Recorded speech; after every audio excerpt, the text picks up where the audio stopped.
மாண்புமிகு எதிர்க்கட்சி தலைவர் திரு உதயநிதி ஸ்டாலின் அவர்கள்.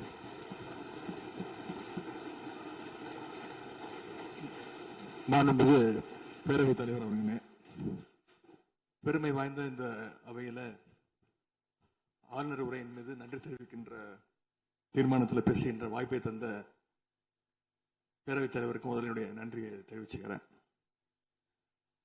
அதுமாதிரி நம்முடைய மாண்பு முதலமைச்சர் அவர்களுக்கு திராவிட முன்னேற்ற கழகத்துடைய சட்டமன்ற உறுப்பினர்கள் அனைவரின் சார்பாகவும் எங்களுடைய பிறந்தநாள் வாழ்த்துக்களையும் நான் தெரிவிச்சுக்கிறேன்.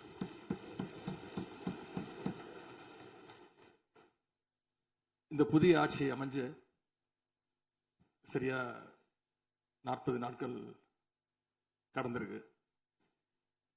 ஆளுநர் உரையின் போது நானும் எங்களுடைய சட்டமன்ற உறுப்பினர்களும் இந்த 40 நாட்கள்ல இந்த அரசு என்னென்ன பணிகள் செஞ்சிருக்கு, ஏதாவது திட்டங்கள் கொண்டு வந்திருக்காங்களா, ஏதாவது சாதனைகள் செஞ்சிருக்காங்களான்னு ஆவலோடு காத்துக்கிட்டு இருந்தோம்.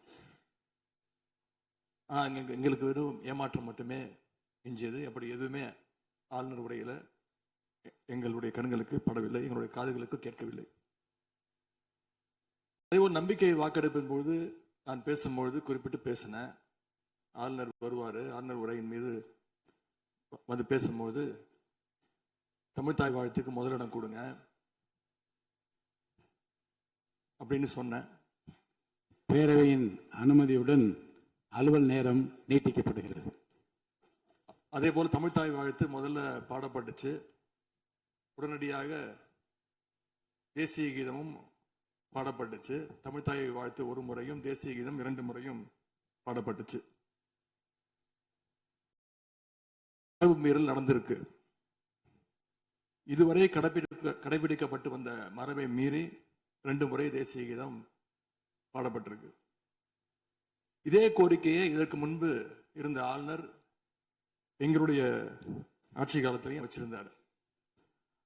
ஆனா எங்களுடைய தலைவர் அப்பொழுது மிக உறுதியாக இருந்து இந்த அவையுடைய இறையாண்மையை நாங்க பாதுகாத்திருக்கிறோம். பதவியேற்பு தான் ஆளுநர் மாளிகையில நடந்துச்சு. அங்க அவர் கேட்டுக்கொண்டபடி தேசிய கீதம் வந்தே மாதரம் எல்லாம் பாடினாங்க. ஆனா இப்போ ஆளுநர் உரை மக்களால் தேர்ந்தெடுக்கப்பட்ட பிரதிநிதிகள், சட்டமன்ற உறுப்பினர்கள் நாம பணி செய்கின்ற இந்த சட்டமன்றத்தில் தான் வாசிக்கப்பட்டிருக்கு. இது நம்மளோட டெரிட்டரி. இந்த நம்மளுடைய டெரிட்டரிய ஏன் ஆளுநர்கிட்ட கொடுக்கிற அளவுக்கு இங்க என்ன காம்ப்ரமைஸ் நடந்துச்சு அப்படின்னு மக்கள் கேட்க ஆரம்பிச்சிருக்காங்க. மாண்பு உறுப்பினர், ஆளுநர் உரையாற்ற வந்தபோது தமிழ்தாய் முதல்ல பாடப்பட வேண்டும் என்கின்ற இந்த அரசின் உறுதியான கொள்கையில் நாங்கள் நின்றோமா, இந்த அவை நின்றதா என்பதை நீங்கள் முதல்ல பார்க்க வேண்டும். நாட்டுப்பண் 2 முறை பாடியதில் என்ன தவறு என்று எனக்கு தெரியவில்லை. நாட்டுப்பண் 2ஆம் முறை பாடிய தவறு என்று நீங்கள் சொல்ல வருகின்றீர்களா? அப்படி தவறு என்றால் அது எந்த அடிப்படையில் தவறு என்று சொல்ல வருகிறீர்கள்? நமக்கு வேண்டியது நம்முடைய தாய்மொழிக்கு முக்கியத்துவம் தர வேண்டும், உறுதியாக நிற்க வேண்டும். இந்த அரசு எந்த சர்ச்சையும் ஏற்படுத்தாமல் நிதானமாக உறுதியாக தாய் தமிழ்தான் எங்களுக்கு அடிப்படை என்பதை வைத்து தமிழ்தாய் வாழ்த்தை பாட வைத்தார்களா இல்லையா? அந்த தமிழ்தாய் வாழ்த்தை பாட முடியாமல் வேறு விதமாக இந்த அவை திசை திருப்பப்பட்டு பல்வேறு பிரச்சனைகளுக்கெல்லாம் ஆளான காரணங்களெல்லாம் 22ஆம் ஆண்டு பார்த்தோம், 23 பார்த்தோம், 24 பார்த்தோம், 25 பார்த்தோம், 26 பார்த்தோம். இந்த ஆண்டு தமிழ்தாய் வாழ்த்தை முதலில் பாட வைத்து தேசிய கீதத்தை 2 முறை பாடியதில் எந்த தவறும் இருப்பதாக நாங்கள் கருதவில்லை. அப்படி பாடியது தவறு நீங்களும் கருதிடக்கூடாது என்று நான் சொல்ல விரும்புகின்றேன். பேரவைத் தலைவர் அவர்களே, நாங்கள் கேட்டுக்கொண்டதுபடி தமிழ்தாய் வாழ்த்து முதல்ல ஒரு வாட்டி பாடிட்டீங்க. பொதுவாக இந்த அவையில் இருக்கக்கூடிய மரபு கடந்த காலங்களில், கடந்த ஆட்சி காலங்களில் தமிழ்தாய் வாழ்த்து ஒரு முறையும் நிகழ்ச்சி முடிஞ்சோடனே தேசிய கீதம் ஒரு முறையும் தான் பாடப்பட்டு நிகழ்ச்சிகள் முடியும். ஆனால் இந்த முறை நாங்கள் கேட்பது ஏன் 2 முறை தேசிய கீதம் பாடப்பட்டது அப்படிங்கிறது மட்டும்தான் எங்களுடைய கேள்வி. அப்படின்னா தமிழ்த்தாய் வாழ்த்தையும் 2 முறை நீங்கள் பாட சொல்லி உங்களுடைய ஆளுநர்கிட்ட நீங்க ஒரு கோரிக்கை வச்சிருந்திருக்கலாம். அது இங்க பேசும்போது உறுப்பினர்கள்லாம் ஆளுநர் அவ்வளவு மகிழ்ச்சியாக இருக்கிறாங்கன்னு சொல்லி, ஆளுநரை விட நீங்கெல்லாம் ரொம்ப மகிழ்ச்சியா இருக்கிறீங்க. தமிழ்த்தாய் வாழ்த்தை ஆளுநர் முன்னாடி நாங்க பாடி காட்டிட்டோம் அப்படின்னு பெருமை பொங்கு அவங்க எல்லாம் பேசிக்கிட்டு இருக்கிறீங்க. நீங்க சொல்றதை பார்த்தா தமிழ்த்தாய் வாழ்த்தை விட ஆளுநர் தான் உங்களுக்கு முக்கியம் அப்படிங்கிற எண்ணம் எங்களுக்கு ஏற்படுது, மக்களுக்கும் ஏற்பட்டுக்கிட்டு இருக்கு. பொதுப்பணித்துறை அமைச்சர். மாண்புமிகு பேரவைத் தலைவர்களே, தமிழ்த்தாய் வாழ்த்து எங்களுடைய முதல்வருக்கு உயிருக்கு எந்த அளவிற்கு முக்கியமோ அதே அந்த அளவுக்கு நாங்கள் முக்கியத்துவத்தை தருவோம். மாண்புமிகு எதிர்க்கட்சி தலைவர் அவர்கள் நாங்களும் பேச விட மாட்டோம். இல்ல மாண்புமிகு நீங்க ஒத்துழைப்பு கொடுக்கலன்னா நாங்களும் பேச விட மாட்டோம். மாண்புமிகு அமைச்சர், நாங்கள் தமிழக அரசுடைய ஸ்டாண்ட நாங்க பேசுறோம். எங்களுக்கும் குரல் கொடுக்க தெரியும். இந்த அவை மாண்பை நாங்களும் பாதுகாக்கிறோம். மாண்புமிகு எதிர்க்கட்சி சொல்லக்கூடிய நோக்கம் தமிழக மக்களுக்கு தவறுதலா சொல்லக்கூடாதுங்கிற பதிவை நாங்கள் செய்கிறோம். எங்களுடைய முதலமைச்சருடைய எண்ணம் என்ன, தமிழக மக்களுடைய எண்ணமோ அதுதான் எங்களுடைய முதலமைச்சருடைய எண்ணம். கடந்த 3-4 வருடங்களாக தமிழ்த்தாய் வாழ்த்து இங்க பாடப்படல. ஆளுநரை எதிர்த்தீர்கள், வெளிநடப்பு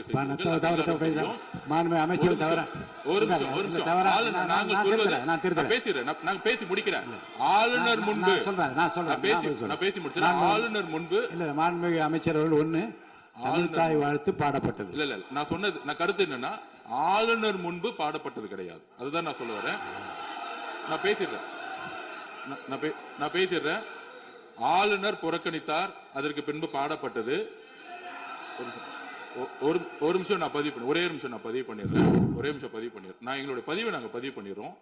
அதுல சொன்ன வார்த்தைகள் எங்களுக்கு கஷ்டமா இருந்துச்சு. காம்ப்ரமைஸ்ங்கிற வார்த்தை எங்களுக்கு கடினமா இருந்துச்சு.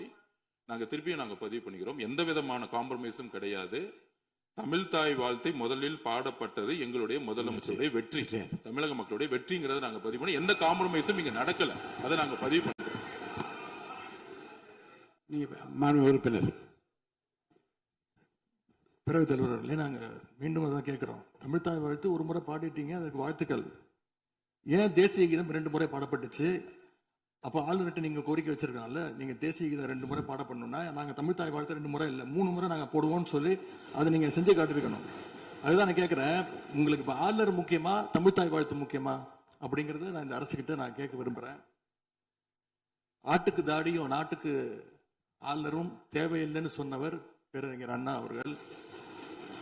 அவரை உங்க கொள்கை தலைவர் லிஸ்ட்ல அட்டாச்சும் பண்ணியிருக்கிறீங்க. ஆனா இன்னைக்கு ஆளுநரை தலையில வச்சு கொண்டாடிட்டு இருக்கீங்க. நான் கேட்க விரும்புது, நீங்க எல்லாம் சேர்ந்து மாண்புமிகு எதிர்க்கட்சி தலைவர் அவர்களுக்கு ஒன்று சொல்றேன். ஆளுநருக்குரிய மரியாதை மட்டும்தான் தரப்பட்டது. யாரையும் தலையில வைத்து கொண்டாட வேண்டிய அவசியம் இந்த அரசுக்கு இல்லை. இந்த அவையை பொறுத்த வரைக்கும்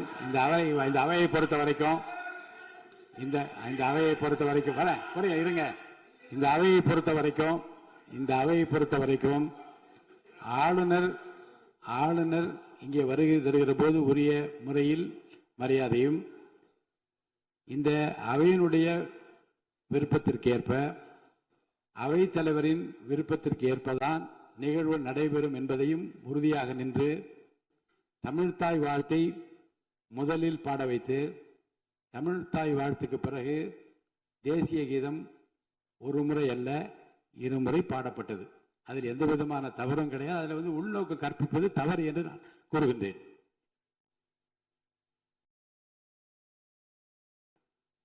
பேரவைத் தலைவர் அவர்களே, கல யதார்த்தத்துக்கும் ஆளுநர் உரைக்கும் மிகப்பெரிய வித்தியாசம் இருக்கின்றது. மிகப்பெரிய வேறுபாடு எங்களுக்கு தெரிகின்றது. ஆளுநர் உரை என்பது அரசனுடைய கொள்கைகளை, திட்டங்களை, விஷன் அண்ட் மிஷன் ஸ்டேட்மெண்ட் அப்படின்னு சொல்லுவாங்க. அதன்படி அமைந்திருக்க வேண்டும். ஆனா இந்த அரசனுடைய ஆளுநர் உரையில இருக்கக்கூடிய அனைத்து கண்டென்ட்டுமே ஆளுங்கட்சியினர் சோஷியல் மீடியாவில் ரீல்ஸ் போடுறதுக்கு உதவுமே தவிர ரியல் பிரச்சனைகளுக்கு கை கொடுப்பதாக உதவுவதாக எந்த சொல்யூஷனும் தருவதாக எங்களுக்கு தெரியவில்லை. வழக்கமாக எதிர்க்கட்சி தலைவர்கள், எதிர்க்கட்சிகள் ஆளுங்கட்சிகளுடைய நிறை குறைகளை பேசுறது வழக்கம். அதுதான் எதிர்க்கட்சியுடைய பொறுப்பு, அதுதான் கடமை. ஆனா இப்ப இருக்கக்கூடிய ஆளுங்கட்சியை விமர்சனம் செய்யறதுல முந்தைய எதிர்க்கட்சிகளை விட எங்களுக்கு அதிக பொறுப்பும் அதிக உரிமையும் இருக்கு அப்படின்னு நாங்க நம்புறோம். அதுக்கு காரணம், எங்களுடைய கூட்டணி கட்சியாக இருந்து எங்களுடைய உடன்பிறப்புகளுடைய வாக்குகளை வெற்றி பெற்றவர்களுடைய ஆதரவுல தான், எங்களுடைய தயவுல தான் இன்னைக்கு இந்த அரசு நடந்துகிட்டு இருக்கு என்பதை நீங்கள் கருத்து கொள்ள வேண்டும். இன்னும் சொல்ல போனா, நாங்க இன்னைக்கு எதிர்கட்சியில் வரிசையில் மட்டும் இல்ல, ஆளுங்கட்சி வரிசையிலும் எங்களுடைய வாக்குகள் அமர்ந்திருக்கு. ஆனால் நான் மீண்டும் ஏற்கனவே சொன்னது மாதிரி, நாங்கள் வெறும் எதிரி கட்சியாக இல்லாமல் ஒரு ஆக்கப்பூர்வமான எதிர்கட்சியாக செயல்பட விரும்புகின்றோம். அந்த நிலைமையில இன்னைக்கு பல்வேறு பிரச்சனைகளை எடுத்து வைக்க விரும்புகின்றேன். முதல்ல, கடந்த 2 மாதங்களாக எங்களுடைய வேண்டுகோளை ஏற்று கலைஞர் மகளிர் உரிமை தொகையை 15ஆம் தேதி கரெக்டா மகளுடைய அக்கௌண்ட்ல போட்டதுக்கு எங்களுடைய நன்றியை நாங்கள் தெரிவிச்சுக்கிறோம். அதே போல் எங்களுடைய தலைவர் அவர்களால் தொடங்கப்பட்ட முதலமைச்சர் காலை உணவு திட்டம் 1ஆம் வகுப்பிலிருந்து 5ஆம் வகுப்பு வரைக்கும் நாங்கள் கொடுத்துட்டு இருந்தோம். அதை வர செப்டம்பர் மாதத்திலிருந்து தந்தை பெரியாருடைய பிறந்த நாள்ல இருந்து 8ஆம் வகுப்பு வரைக்கும் நீங்க நீட்டிக்க போவதாக செய்திகள்ல பார்த்தேன். எனவே எங்களுடைய திட்டத்தை நீங்கள் இன்னைக்கு எக்ஸ்டெண்ட் பண்ணியிருக்கிறதுக்கு மீண்டும் எங்களுடைய பாராட்டுகளையும் நன்றிகளையும் முதல்ல தெரிவிச்சுக்கிறேன். ஆனா எங்களுடைய முதலமைச்சர் அவர்கள் தொடங்கின நான் முதல்வன் திட்டத்தை நீங்க முடக்கிற முயற்சியில இறங்கியிருக்கீங்கன்னு கேள்விப்பட்டோம். தமிழ்நாட்டில் இருக்கக்கூடிய ஒவ்வொரு இளைஞர்களும் அவங்களுடைய துறைகள்ல நான் முதல்வன் அப்படின்னு உருவாகணும்னு தான் எங்களுடைய தலைவர் இந்த திட்டத்தை கொண்டு வந்தாங்க. இந்த நான் திட்டத்தில் மட்டும் பார்த்தீங்கன்னா, கடந்த 4 வருடங்கள்ல 41 லட்சம் மாணவர்கள் இதுல டைரக்டா பெனிஃபிட் அடைஞ்சிருக்காங்க. நான் முதல்வன் திட்டத்தின் மூலம் பள்ளிக்கூடம் செல்லுகின்ற மாணவர்களுக்கு அடுத்து அவங்களுடைய ஹையர் ஸ்டடீஸ் என்ன, எப்படி படிக்கணும், எந்த கோர்ஸ் எடுக்கணும் அப்படின்னு அவங்களுக்கு கைடன்ஸ் கொடுத்துருக்கிறோம். அதே மாதிரி உயர்கல்வி படிக்கின்ற மாணவர்களுக்கு எங்க போய் வேலைக்கு சேரணும், அவங்களுடைய எம்ப்ளாய்மெண்ட் ஸ்டெபிலிட்டியை நாங்க ஸ்ட்ரென்த் பண்ணியிருக்கோம். முக்கியமா நான் முதல்வன் திட்டத்தின் மூலமா யூபிஎஸ்சி மாதிரியான சிவில் சர்வீசஸ் தேர்வுக்கு தயாரிக்கின்ற மாணவர்களுக்கு ஹாஸ்டல் வசதியோட பயிற்சியும் வழங்கப்பட்டிருக்கு. பிரிலிம்ஸ் தேர்வாளர்களுக்கு மாசம் 7,500 ரூபாய், மெயின்ஸ் தேர்வாகிறவங்களுக்கு மாசம் 25,000 ரூபாய் கல்வி ஊக்கத்தொகையை இந்த நான் முதல்வன் திட்டத்தின் மூலம் எங்களுடைய அரசு கொடுத்துச்சு. அது மட்டும் இல்ல, டெல்லிக்கு இன்டர்வியூக்கு போயிட்டு வர்றதுக்கு அவங்களுக்கான போக்குவரத்து கட்டணத்தையும் அந்த செலவையும் அரசே ஏற்று இருக்கு நான் முதல்வன் திட்டத்தின் மூலமாக. சென்ற ஆண்டு மட்டும் தமிழ்நாட்டில் இருந்து யூபிஎஸ்சி கிளியர் பண்ண 60 பேர்ல 56 மாணவர்கள் இந்த நான் முதல்வன் திட்டத்தின் மூலம் பயன்பெற்றவாங்க. அதுல இன்னும் குறிப்பிட்டு சொல்லணும்னா, ஆல் இண்டியா லெவல்ல 2nd பிளேஸ் படிச்ச சகோதரி ராஜேஸ்வரி நான் முதல்வன் திட்டத்துல பயன்பெற்றவங்க. இப்படிப்பட்ட நான் முதல்வன் திட்டத்தை கைவிட வேண்டிய அவசியம் என்ன அப்படிங்கிறது முதலமைச்சர் அவர்கள் தன்னுடைய பதிலுரையில கூற வேண்டும்னு நான் விருப்பப்படுறேன். அதே மாதிரி சமீபத்தில் டெல்லிக்கு போன முதலமைச்சர் அவர்கள் நிதி ஆயோக் கூட்டத்தில் பல்வேறு விஷயங்களை பத்தி பேசியிருக்கிறார். அதுவும் குறிப்பா நம்முடைய தமிழ்நாடு இன்னைக்கு இந்தியாவிலேயே பொருளாதாரத்தில் 2வது பெரிய மாநிலமாக வளர்ந்திருக்கு அப்படிங்க பெருமையா பேசியிருக்கிறார். அது மட்டும் இல்ல, தமிழ்நாட்டில் டாக்டர் கலைஞர் அவர்களால் தொடங்கப்பட்டு எங்களுடைய தலைவர் அவர்களால் வளர்க்கப்பட்ட, அதுவும் கடந்த ஆட்சியில் என்னுடைய கட்டுப்பாட்டில் இருந்த மகளிர் சுய உதவி குழுக்கள் மிகச்சிறப்பாக செயல்படுது அப்படின்னு முதலமைச்சர் அவர்கள் பேசியிருக்கிறாங்க. இந்தியாவிலேயே ஃபேக்டரி ஒர்க்கர்ஸ் இருக்கிற பெண்கள்ல 42%, 42% தமிழ்நாட்டை சேர்ந்தவங்க. அதனால தமிழ்நாட்டில் இருக்கக்கூடிய பெண்கள் முன்னேற்றம், சுகாதாரம் எல்லாமே சிறப்பா இருக்குன்னு நம்முடைய முதலமைச்சர் அவர்கள் டெல்லியில சொல்லியிருக்கிறாங்க. திரைப்படங்கள்ல தான் பாத்தீங்கன்னா ஒரே பாட்டுல ஏழையா இருக்கிறவன் ஒரே பாட்டுல 5 நிமிஷத்துல 4.5 நிமிஷத்துல பெரிய பணக்காரன் ஆயிடுவான். ஆனா அது மாதிரி நிஜத்துல ஒரு மாச ஆட்சியில தமிழ்நாடு மாதிரியான மிகப்பெரிய மாநிலத்தை அந்த அளவுக்குலாம் வளர்த்த முடியாது. இந்த சாதனைகள் எல்லாம் யார் ஆட்சி காலத்தில் நடந்துச்சுன்னு மக்களுக்கும் தெரியும், மக்களும் பார்த்துக்கிட்டு இருக்காங்க, முதலமைச்சருக்கும் தெரியும். அதே மாதிரி பேரவைத் தலைவர்களே, இந்த ஆட்சியில இன்னொரு பழக்கமும் புதுசா வந்திருக்கு. அதாவது எங்களுடைய திராவிட மாடல் ஆட்சியில நாங்க எடுத்த நடவடிக்கையால ஏதாவது நல்லது நடந்தா உடனே அதுக்கு ஸ்டிக்கர் ஒட்டிடுறாங்க. அது மட்டும் இல்ல, ஃபர்ஸ்ட் டைம் எவர் இந்த ஹிஸ்டரி அப்படின்னும் சொல்லிடுறாங்க. அப்படி சொன்ன சில ஃபேக் நியூஸ், தவறான தகவல்களை நான் குறிப்பிட விரும்புறேன். பஸ்ல மூத்த குடிமக்கள் கட்டணமில்லா பயணம் மேற்கொள்ள, மூத்த குடிமக்கள், பள்ளி மாணவர்கள் அவங்க எல்லாம் கட்டணம் இல்லாம பயணம் மேற்கொள்ள இந்த ஆட்சியில தான் முதல்ல அந்த திட்டம் கொண்டு வரப்பட்டது அப்படின்னு ஃபேக் நியூஸ் பரப்பிட்டாங்க. இதெல்லாம் ஏற்கனவே இருக்கக்கூடிய திட்டங்கள், எங்களுடைய ஆட்சியில கொண்டு வரப்பட்ட திட்டங்கள். அது மட்டும் இல்ல, அரசு பள்ளியில வழங்கப்படுகின்ற ஸ்கூல் பேக்ல முதலமைச்சரோட புகைப்படம் இல்லாம இப்பதான் முதல்ல வழங்குறோம் அப்படின்னு, ஃபர்ஸ்ட் டைம் இந்த ஹிஸ்டரி அப்படின்னு டேக் போட்டு ஃபேக் நியூஸை தொடர்ந்து பரப்பிட்டு இருக்கிறாங்க. இதெல்லாம் எங்களுடைய திராவிட முன்னேற்ற கழகம், எங்களுடைய திராவிட மாடல் அரசுல எங்களுடைய முதலமைச்சர் கொண்டு வந்த திட்டங்கள்.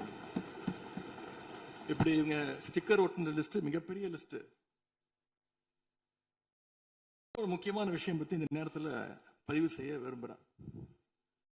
அறநிலையத்துறையின் அசையும் மற்றும் அசையா சொத்துக்களின் வருவாய் அதன் புனிதமான நோக்கத்திற்கு மட்டுமே பயன்படுத்தப்படும் அப்படின்னு ஆளுநர் உரையில இடம்பெற்றிருக்கு. இந்த கருத்தை பார்க்கும் பொழுது அறநிலையத்துறையே இருக்கக்கூடாது அப்படின்னு சொல்ற பாஜகவுடைய குரலாகத்தான் தாவேக அரசும் சொல்லுதா அப்படிங்கிற சந்தேகம் எங்களுக்கு வருது. பாஜகவும் வலதுசாரிகளும் சொல்றது இதுதான், அறநிலையத்துறை பள்ளி கல்லூரிகளை நடத்தக்கூடாது, அறநிலையத்துறை பள்ளி கல்லூரிகளை நடத்தக்கூடாது அப்படின்னு சொல்லிட்டு இருக்கிறாங்க. இதுக்காக வழக்கும் தொடர்ந்து இருக்கிறாங்க. இந்த நிலைப்பாடு திருமண மண்டபங்கள், வணிக வளாகங்களோடு நிற்குமா, இல்ல கல்வி நிறுவனங்களுக்கும் இந்த கண்டிஷன்ஸ் அப்ளை செய்யப்படுமா? மாண்புமிகு அறநிலையத்துறை அமைச்சர்கள். மாண்புமிகு பேரவைத் தலைவர் அவர்களே, மாண்புமிகு தமிழ்நாடு முதல்வர் அவர்களே, அறநிலைத்துறையை பொறுத்த வரைக்கும் கோவில்களின் வருமானம் கோவில்களில் வரக்கூடிய பக்தர்களுக்காக செலவிடப்படும் என்பதை நம்முடைய ஆளுநர் உரையில் இடம்பெற்றிருந்ததுதான் அதோடைய சாராம்சம். இன்னொன்று, சமீபத்தில் வெளியிடப்பட்ட திருமண மண்டபங்கள் மற்றும் வணிக வளாகங்கள், அந்த பணிகள் துவங்கப்படாத பணிகள் நிறுத்தப்பட்டது என்பது, இந்த பணிகளை பொறுத்த வரைக்கும் நாம் ஆராய்ந்த வரைக்கும் அந்த கோவில்களில் பொதுமக்களுக்கு தேவையான அடிப்படை வசதிகள், பொதுமக்களுக்கு தேவையான தங்குமிட வசதிகள், பொதுமக்கள் பக்தர்கள் வரப்போது அவர்களுக்கு தேவையான அடிப்படையிலான கழிப்பறை வசதிகள் போன்ற இந்த வசதிகளை மேம்படுத்துவதை காட்டிலும் இவர்கள் கமர்ஷியலாக கோவில்களுக்கு திருமண மண்டபங்கள் கட்டுவதிலும் வணிக வளாகங்கள் கட்டுவதிலும் அதன் மூலமாக வருவாய் ஈட்டுவதை மட்டுமே குறிக்கோளாக வைத்துக் கொண்டு இந்த திட்டங்களை துவங்கியதன் காரணமாக மேலும் அதன் மீது பல்வேறு நீதிமன்ற வழக்குகள், ஸ்டே ஆர்டர்ஸ் இருப்பதனால நாம் அதையெல்லாம் ரத்து செய்து அறிவிச்சிருந்தோம். இதற்கு ஒரே ஒரு உதாரணமாக, எந்த அளவிற்கு கோவில்களை கமர்ஷியலாக மாற்றுவதற்கு கடந்த ஆட்சி காலத்தில் முயற்சி செய்து கொண்டிருந்தார் என்பதற்காக ஒரே ஒரு சிறிய உதாரணத்தை மட்டும் சொல்லிடுறேன். அருள்மிகு குன்னூரில் இருக்கக்கூடிய அருள்மிகு விநாயகர் திருக்கோயில், ஏறத்தாழ அந்த கோயில்கள் இருந்து கோயில் நிதியை பயன்படுத்தி 10 கோடி ரூபாய்க்கு 10 கோடி ரூபாய் மதிப்பில ஒரு மல்டி லெவல் கார் பார்க்கிங் வசதியை அந்த கோயிலுக்கு ஏற்படுத்துவதற்கான திட்டத்தை இந்த அரசு அனுமதித்திருக்கிறது. இதற்கு முன்னால் இருந்தக்கூடிய அமைச்சர் அவர்கள் அதை அறிவித்திருக்கிறாங்க. அந்த கோயில்ல ஒட்டுமொத்தமாக மாதத்திற்கு வரக்கூடிய பக்தர்களின் எண்ணிக்கையே 500 தான் ஆவரேஜா. அதே போல அந்த கோவில்களுக்கு அடிப்படையில கழிப்பறை வசதி கூட கிடையாது. இது மட்டும் இல்ல, குன்னூர் மற்றும் உதகையை சுற்றி இருக்கக்கூடிய அனைத்து பகுதிகளிலும் இருக்கக்கூடிய 50 கோவில்கள்ல பேசிக்கா இருக்கக்கூடிய டாய்லெட் ஃபெசிலிட்டிஸ் கூட அங்க இருக்கக்கூடிய கோயில்களுக்கு கிடையாது. அப்படிப்பட்ட இடங்கள்ல கோயில் நிதியை பயன்படுத்தி எதற்காக மல்டி லெவல் கார் பார்க்கிங் தேவைப்படுது? அப்ப இது கமர்ஷியல் திட்டங்கள் இல்லையா? கோவில் நிதியை இப்படி கமர்ஷியலாக பயன்படுத்துவதற்கு எதிராக தான் நாம இந்த திட்டங்களை எல்லாமே தடுத்து, இந்த திட்டங்கள் தேவையில்லை, அதற்கு பதிலாக நம்முடைய அரசாணையிலே வெளியிட்டிருக்கிறோம். மிக தெளிவாக கடைசி வரியை படித்து பார்த்தால் எல்லாருக்கும் தெரியும். இந்த கோவில் நிதியை பயன்படுத்தி கோவிலும் பக்தர்களும் பயன்படக்கூடிய வகையில மாற்று திட்டங்களை உருவாக்கும்ன்ற வரியை நம்ம மென்ஷன் பண்ணியிருந்தோம். எந்த இடத்திலையுமே மக்கள் பயன்படக்கூடிய கல்வி நிலையங்களையோ இல்ல இது போன்ற மருத்துவ வசதிகளையோ நாம செய்து தர மாட்டோம்னு சொல்லல. இன்னும் சொல்ல போனா கடந்த 5 ஆண்டுகள்ல ஒன்றிய அரசின் நிதி உதவியோடு பழனியில பாத்தீங்கன்னா ஒரு சித்த மருத்துவமனை கட்டுவதற்கான நிதி உதவியை ஒன்றிய அரசு தருவதற்கு தயாராக இருந்தது. ஆனா கடந்த ஆட்சியில அந்த திட்டத்தை அப்படியே கிடப்புல போட்டுட்டு கேட்டா ரெக்கரிங் செலவை எங்களால ஏத்துக்க முடியாது அப்படின்னு சொல்லி கிடப்புல போட்டு வச்சிருந்த இந்த திட்டத்தை நாம இன்றைக்கு கையில் எடுத்து அதை துவங்குவதற்கான ஆய்வில் இறங்கியிருக்கிறோம். அப்ப எந்த இடத்திலையுமே மக்கள் பயன்பெறக்கூடிய திட்டங்களை நாம தடுக்கவும் இல்ல, நாம யாருக்கும் பி டீமாக இருந்து வேலை செய்ய வேண்டிய அவசியமும் இல்ல. கோயில்களின் நிதியை ஒரு காலமும் கமர்ஷியலாக பயன்படுத்த வேண்டிய அவசியமும் மாண்புமிகு தமிழ்நாடு முதலமைச்சர் தலைமையிலான தமிழக வெற்றி கழகத்தின் ஆட்சிக்கு தேவையும் இல்லை. மாண்புமிகு உறுப்பினர் சேகர் பாபு. மாண்புமிகு பேரவைத் தலைவர் அவர்களே, இந்து சமய அறநிலைத்துறை கொடைகள் என்ற ஒரு சட்டம் இருக்கின்றது. அந்த சட்டத்தில் விதி 69 என்ற குறிப்பிடப்பட்டிருக்கின்ற அந்த பணிகள் சட்ட விதிகளுக்கு உட்பட்டு சட்டத்தின் 36 பிரிவிலிருந்து தான் இந்த பணிகள் மேற்கொள்ளப்பட்டன. குறிப்பாக ஏதோ அமைச்சரே முடிவு செய்து திருமண மண்டபங்களையும் வணிக வளாகங்களையும் ஏற்படுத்துவதற்கு உத்தரவிட்டதாக மாண்புமிகு அமைச்சர் அவர்கள் அவைக்கு உண்மைக்கு புறம்பான தகவலை தந்து கொண்டிருக்கின்றார். ஒவ்வொரு திட்டங்களும் அன்றைய காலகட்டத்தில் இருந்த சட்டப்பேரவை உறுப்பினர்களுடைய பரிந்துரையின் அடிப்படையில், சட்டப்பேரவை உறுப்பினர்கள் கேட்டுக்கொண்டதற்கு அடிப்படையில் தான் அனைத்து திட்டங்களும் அந்த காலகட்டங்களில் கொண்டு வரப்பட்டது. அதோடு மட்டுமல்ல, உறுப்பினர் அவர்கள் குறிப்பிட்டு கூறினார், குன்னூரிலே மல்டி லெவல் கார் பார்க்கிங் கொண்டு வரப்பட்டது என்று. அங்கே இருக்கின்ற 56 கோயில்களையும் நான் குன்னூரிலே 5 நாட்கள் ஊட்டியிலே முகாமிட்டு அனைத்து கோயில்களுக்கும் நேரடியாக சென்று ஆய்வு செய்தோம்.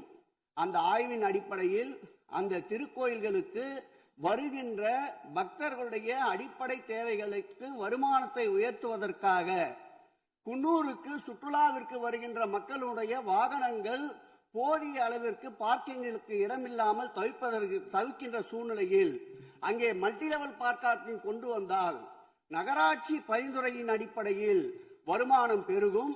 அந்த வருமானம் திருக்கோயில்களுடைய மேம்படுத்துகின்ற பணிகளுக்கு உதவும் என்பதற்காகத்தான் அந்த பணிகளை மேற்கொண்டோம் என்பதை மாண்புமிகு அமைச்சர் அவர்களுக்கு இப்போது யார் அறிவுறுத்தி, ஒரு நிமிஷம், யார் அறிவுறுத்தி இந்த அரசாணையை வெளியிட்டிருக்கின்றாரோ அவர்தான் அப்பொழுது ஆணையாளராக இருந்தபோது இதே அறிவுறுத்தின் பேரில் அரசாணையை வெளியிட்டிருக்கிறார் என்பதை பேரவைத் தலைவருக்கு, பேரவைத் தலைவர் வாயிலாக அமைச்சருக்கு தெரிவித்துக் கொள்கிறேன். மேலும் அவர் கூறுவதற்கு எனக்கு பாயிண்ட் ஆஃப் ஆர்டர்ல பதில் கூறுவதற்கு அனுமதிக்க வேண்டும். மாண்புமிகு பேரவைத் தலைவர் அவர்களே, குன்னூரில் இருக்கக்கூடிய அந்த விநாயகர் கோயிலுக்கு சொந்தமான இடத்துல மல்டி லெவல் கார் பார்க்கிங் அமைப்பதற்கு ஏற்கனவே அங்க இருக்கக்கூடிய நகராட்சி நிர்வாகம் ப்ரப்போசல் வழங்கிய போது அந்த நகராட்சி நிர்வாகத்திடம் நம்முடைய நிலத்தை குத்தகைக்கு கொடுத்து அதன் மூலமாக இருக்கக்கூடிய வருவாயை வைத்துக் கொண்டு நாம் முடிந்த வரையில் நம்முடைய கோயில்களுக்கு தேவையான அடிப்படை வசதிகளை நாம் செய்து கொடுக்கலாம். ஆனால் கோயில் நிதியவே 10 கோடி எடுத்து அங்க மல்டி லெவல் கார் பார்க்கிங் எந்த விதமான பொதுமக்களும் பக்தர்களும் கேட்கல. பக்தர்களும் பொதுமக்களும் கேட்பதெல்லாம் கோயிலுக்கு உள்ளே சென்று மனநிறைவோடு தரிசனம் செய்துவிட்டு வெளியே வரும்பொழுது அவர்களுக்கு தேவையான அடிப்படை வசதிகளை தான் பக்தர்கள் கேட்டுக் கொண்டிருக்கிறார்கள். அதை செய்தாலே போதுமானது. மாண்பு எதிர்கட்சி தலைவர் பேசுகிறீங்க. மாண்பு போதுங்க.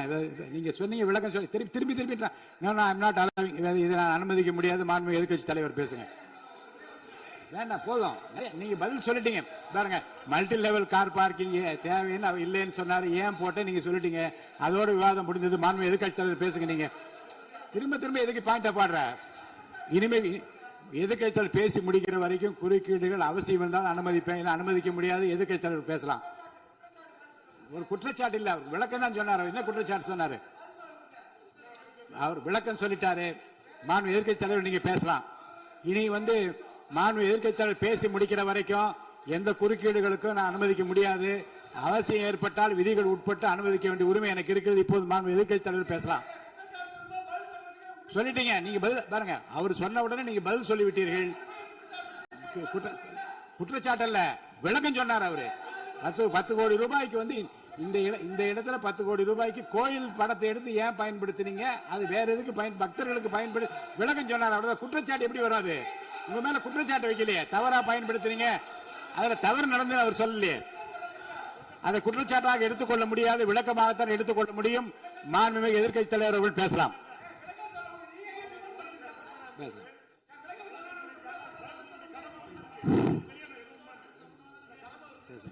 அவை முன்னவர். மாண்புமிகு பேரவைத் தலைவர்களே, அவை முன்னவர்கள் அதற்கான விளக்கத்தை சொல்லியிருக்கிறார்கள்.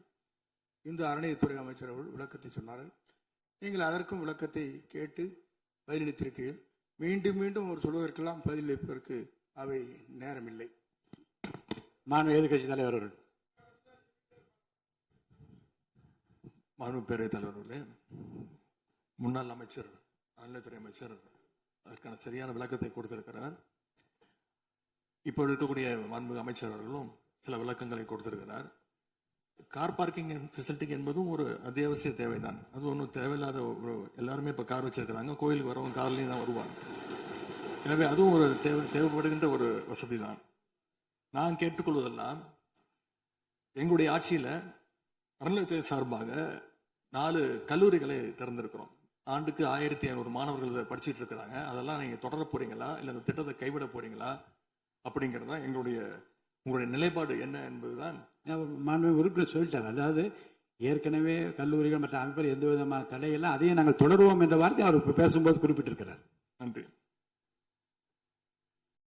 பேரவைத் தலைவர் அவர்களே, தமிழ்நாட்டில் இருக்கக்கூடிய 12 மாநகராட்சிகளிலும் தூய்மை பணி செய்வதை தனியார் மயம் செய்ய போகிறதாக தொலைக்காட்சிகளையும் பத்திரிகைகளையும் தொடர்ந்து செய்திகள் வந்து கொண்டிருக்கிறது. கடந்த காலத்துல போராடிய தூய்மை பணியாளர்கள் எல்லாம் நேரில் சந்திச்சிருக்கார் இன்றைய முதலமைச்சர் அவர்கள். ஆட்சிக்கு வந்ததும் தூய்மை பணியாளர்கள்லாம் பணி நிரந்தரம் செய்வோம் அப்படின்னு அப்போ வாக்குறுதியும் கொடுத்திருக்கிறாரு. ஆனா இன்னைக்கு சொன்னதுக்கு நேர் எதிராக தனியார் மயம் அப்படின்னு செய்திகள் வந்து கொண்டிருக்கிறது. இதற்கும் முதலமைச்சர் அவர்கள் அவருடைய பதில் உரையில விளக்கத்தை தர வேண்டும் என்று கேட்டுக்கொள்கின்றேன். பேரவைத் தலைவர் அவர்களே, சும்மா சொல்லக்கூடாது. நம்முடைய முதலமைச்சர் அவர்கள் ஆட்சிக்கு வந்த ஒரே மாசத்துல தமிழ்நாட்டிலேயே தன்னுடைய பெரம்பூர் தொகுதியை நம்பர் 1 தொகுதியாக மாத்தி காட்டிட்டார். எதுல நம்பர் 1 பாத்தீங்கன்னா, இன்னைக்கு தமிழ்நாட்டிலேயே மின்வெட்டுல நம்பர் 1 தொகுதி பெரம்பூர் தொகுதி தான். அதுவும் ஆளுங்கட்சிக்காரங்க என்ன தெரியுமா பேசிக்கிட்டு இருக்காங்க, அண்ணன் பவருக்கு வந்தா தமிழ்நாடு மாறும்னு பார்த்தோம். ஆனா அண்ணன் கைக்கு பவர் வந்த நாள்ல இருந்து தமிழ்நாட்டுக்கே பவர் போயிடுச்சு அப்படின்னு இன்னைக்கு ஆளுங்கட்சிக்காரர்கள் பேசிட்டு இருக்கிறாங்க. மாண்புமிகு மின்துறை அமைச்சர். மாண்புமிகு பேரவைத் தலைவர் அவர்களே, மாண்புமிகு முதல்வர் அவர்களே, மாண்புமிகு எதிர்க்கட்சி தலைவர் சொல்றப்ப தமிழ்நாட்டுக்கு ஏதோ மின்வெட்டு இருக்குன்னு சொல்லியிருந்தாரு. நாங்கள் ஒவ்வொரு நாளும் தமிழ்நாட்டில் எங்கெங்க எதனால மின்வெட்டு விழுதுன்னு நம்ம பப்ளிஷ் பண்ணிட்டே வரோம். டேஷ்போர்ட் பப்ளிஷ் பண்ணிட்டே வரோம். அதுல எதனால என்ன காரணம்னு சொல்லிட்டே வரோம். இந்த துறை ஏன் இப்படி இருக்குன்னு நாங்க ஏற்கனவே தெளிவா சொல்லிடுறோம். இந்த துறையோடைய இன்னைக்கு நிதிநிலை அறிக்கையில இந்த துறையில 2.5 லட்சம் கோடி கடன் இருக்கு.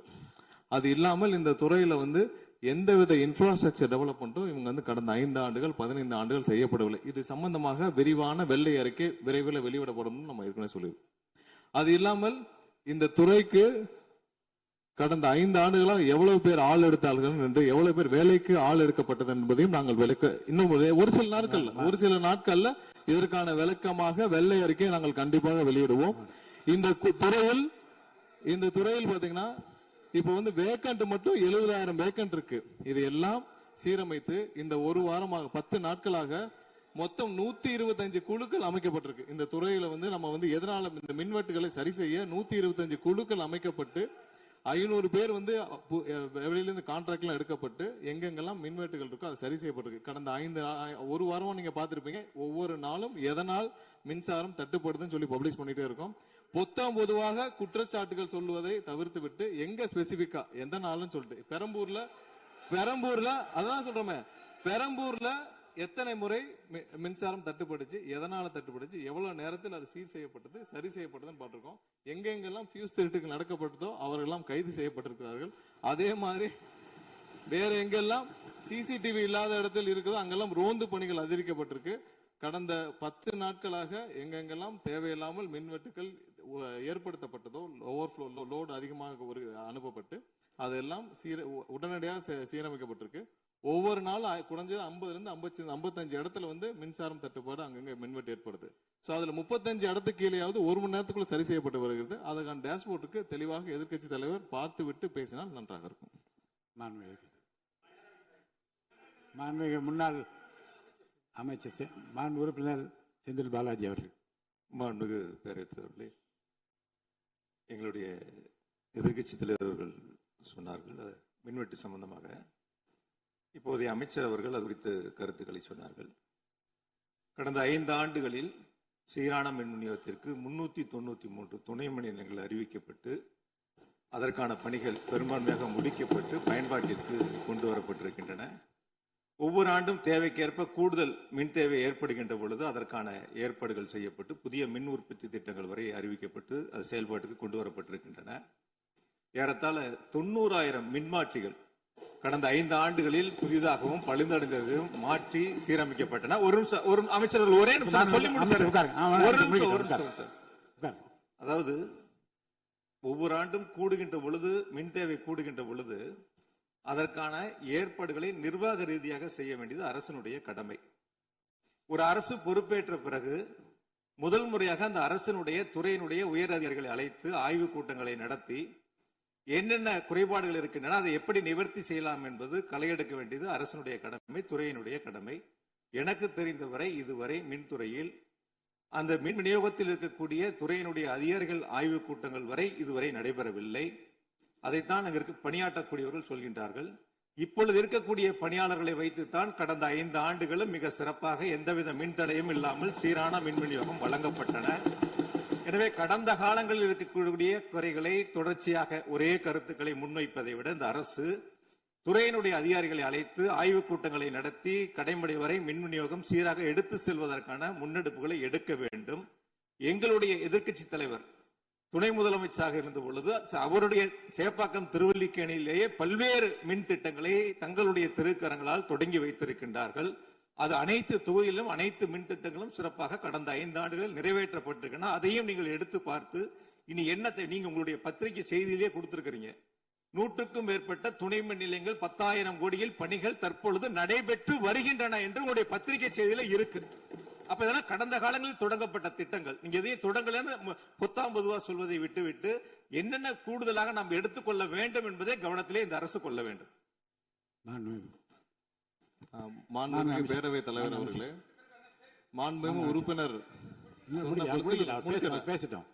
மாண்புமிகு உறுப்பினர் சொன்னப்ப சொன்னாரு அறிவிப்புகள் நிறைய செஞ்சிருக்கோம்னு. கடந்த ஆட்சியில் அறிவிப்புகள் மட்டும்தான் செஞ்சிருக்காங்க, எதையும் செயல்படுத்தவில்லை. அது இல்லாமல் அவர் சொல்லியிருக்கிறார் நாங்கள் அது சம்பந்தமாக வெள்ளை அறிக்கை 2 நாள்ல வெளியிடுவோம். நீங்க அமைதியா இருக்கலாம், 2 நாள்ல அது சம்பந்தம் வெளியிடுவோம். அது இல்லாமல் 90,000 டிரான்ஸ்பார்மர் வாங்கியதாக சொல்லியிருக்கிறார். அதில் 44,000 டிரான்ஸ்பார்மர் வாங்கியதற்கான சிபிஐ வழக்கு பதிவு செய்துள்ளது. அதுல அவங்க வாங்கின லட்சணம், எந்த லட்சணத்தில் அந்த டிரான்ஸ்பார்மர் வாங்கப்பட்டது அப்படின்னு தெரியும். அது இல்லாமல் அதற்கு முன்னால் இருந்த மின்சாரத்துறை அமைச்சர் அங்கே அமைதியா உட்கார்ந்து இருக்கிறார். முன்னால் இருந்த மின்சாரத்துறை அமைச்சர் அமைதியா உட்கார்ந்து இருக்கிறார். இது தேவையற்ற விவாதத்தை எழுப்ப வேண்டாம். 2 நாட்கள்ல வெள்ளை அறிக்கை வெளியிடப்படும். அதற்கப்புறம் மின்சாரத்துறை மானிய கோரிக்கை சம்பந்தமாக அடுத்து மின்சாரத்துறை மானிய கோரிக்கை வரும்பொழுது தெளிவாக பேசிக் கொள்ளலாம். ஏற்கனவே நீங்கள் செஞ்ச எல்லாமே எவ்வளவு தூரம் டிரான்ஸ்பார்மர் வாங்குனீங்க எல்லாமே சிபிஐல 3 வருடம் கடுமையான போராட்டத்திற்கு அப்புறம் சிபிஐல வழக்கு இருக்கு. எல்லாம் விரிவாக மின்சாரத்துறை மானிய கோரிக்கை எப்ப பேசிக்கலாம். 2-3 நாட்களில் வெள்ளை அறிக்கை வெளியிடப்படும், அப்போது பேசிக்கொள்ளலாம். வழக்கு விசாரணையில் உள்ளதை பற்றி மாண்பு அமைச்சர் பேசியது நீக்கப்படுகிறது. லட்சணம் என்ற வார்த்தை நீக்கப்படுகிறது. மாண்பு எதிர்க்கட்சி தலைவர் அவர்கள் இனி குறுக்கீடுக்கு அனுமதி இல்லை. மாண்பு எதிர்க்கட்சி தலைவர் இன்னைக்கு அவங்க பேசி முடிக்கணும். மாண்பு எதிர்க்கட்சி தலைவர் சரி விடுங்க. என்ன சொல்லுங்க, சீக்கிரமா சொல்லுங்க.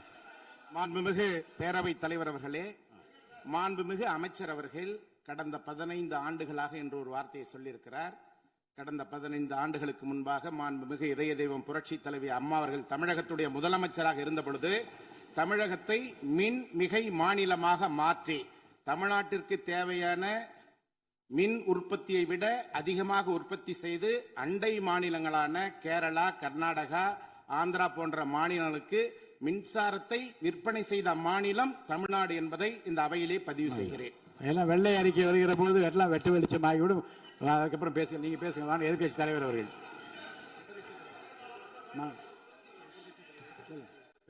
மாண்பு உறுப்பினர். மாண்பு பேரவைத் தலைவர்களே, மாண்புமிகு மின்துறை அமைச்சர் ஊடகங்களை நல்ல சிறப்பாக கையாளுறவர் கொஞ்ச நாள் அமைதியாக இருக்காருன்னு பார்த்தா இன்னைக்கு இங்கேயும் அந்த முயற்சி எடுத்திருக்கிறாரு. எத்தனை கோடி கடன் இருக்கிறது இன்னைக்கு நேற்று இல்லை. இது சேவைத்துறை, போக்குவரத்துறை, மின்துறை, இதெல்லாம் சேவைத்துறை. லாப நட்டம் பார்க்குற விஷயம் இல்லை. கடன் இருந்தாலும் பொதுமக்களுக்கு மின்சாரம் சென்று சேர்கிறதாங்கிறது முக்கியமான பிரச்சனை. கடந்த 5 ஆண்டுகள்ல இந்த பிரச்சனை இல்லாம இதே கடனோடு இதே ஊழியர் பற்றாக்குறையோடு தான் செயல்படுத்தினோம். ஊழியர் பற்றாக்குறையை எப்படி சரி செய்வதுங்கிற பிரச்சனை எங்களுடைய ஆட்சி அமைந்த பொழுது கொரோனா உச்சத்தில் இருந்தது, பொருளாதார நெருக்கடி இருந்தது. அதையெல்லாம் படிப்படியாக சீரமைத்து அப்பொழுதுதான் நம்முடைய முன்னாள் மின்துறை அமைச்சர் சகோதரர் செந்தில் பாலாஜி அவர்கள் சொன்னது போல 95,000க்கு மேற்பட்ட டிரான்ஸ்ஃபார்மர்ஸ் அங்கங்க நிறுவியிருக்கோம். அது எல்லாமும் போட்டோ எடுத்து அவர் எல்லாத்தையுமே ரெக்கார்ட் பண்ணி வச்சிருக்காரு. வேணா உங்களுக்கு அதெல்லாம் கொடுக்குறோம். சட்டமன்றத்திலும் எல்லோருக்கும் வழங்கப்பட்டது. அதே போல பெரம்பூர் தொகுதிக்கு பக்கத்து தொகுதியான எங்களுடைய தலைவர் தளபதி அவருடைய தொகுதியான குளத்தூர் தொகுதியில் 220 kV புதிய மின் நிலையம் துவக்கி வைக்கப்பட்டு அந்த பகுதி எல்லா பகுதிக்கும் சேர்த்து தான் சரி செய்வதற்கான வாய்ப்பு வழங்கப்பட்டிருக்கிறது. போய் நீங்க கொஞ்சம் ஆய்வு பண்ணுங்க. அடுத்தது ஃபியூஸ் கேரியர் திருடு போனதை சொன்னார். ஒரு சிறப்பான காட்சியை வெளியிட்டார். பகல் நேரத்தில் சிறப்பான வெயிலில் ஃபியூஸ் கேரியர் திருடப்படுகிறது. அப்ப திருடு போனது ராத்திரிக்கு தான் கரண்ட் ஆஃப் ஆகுது.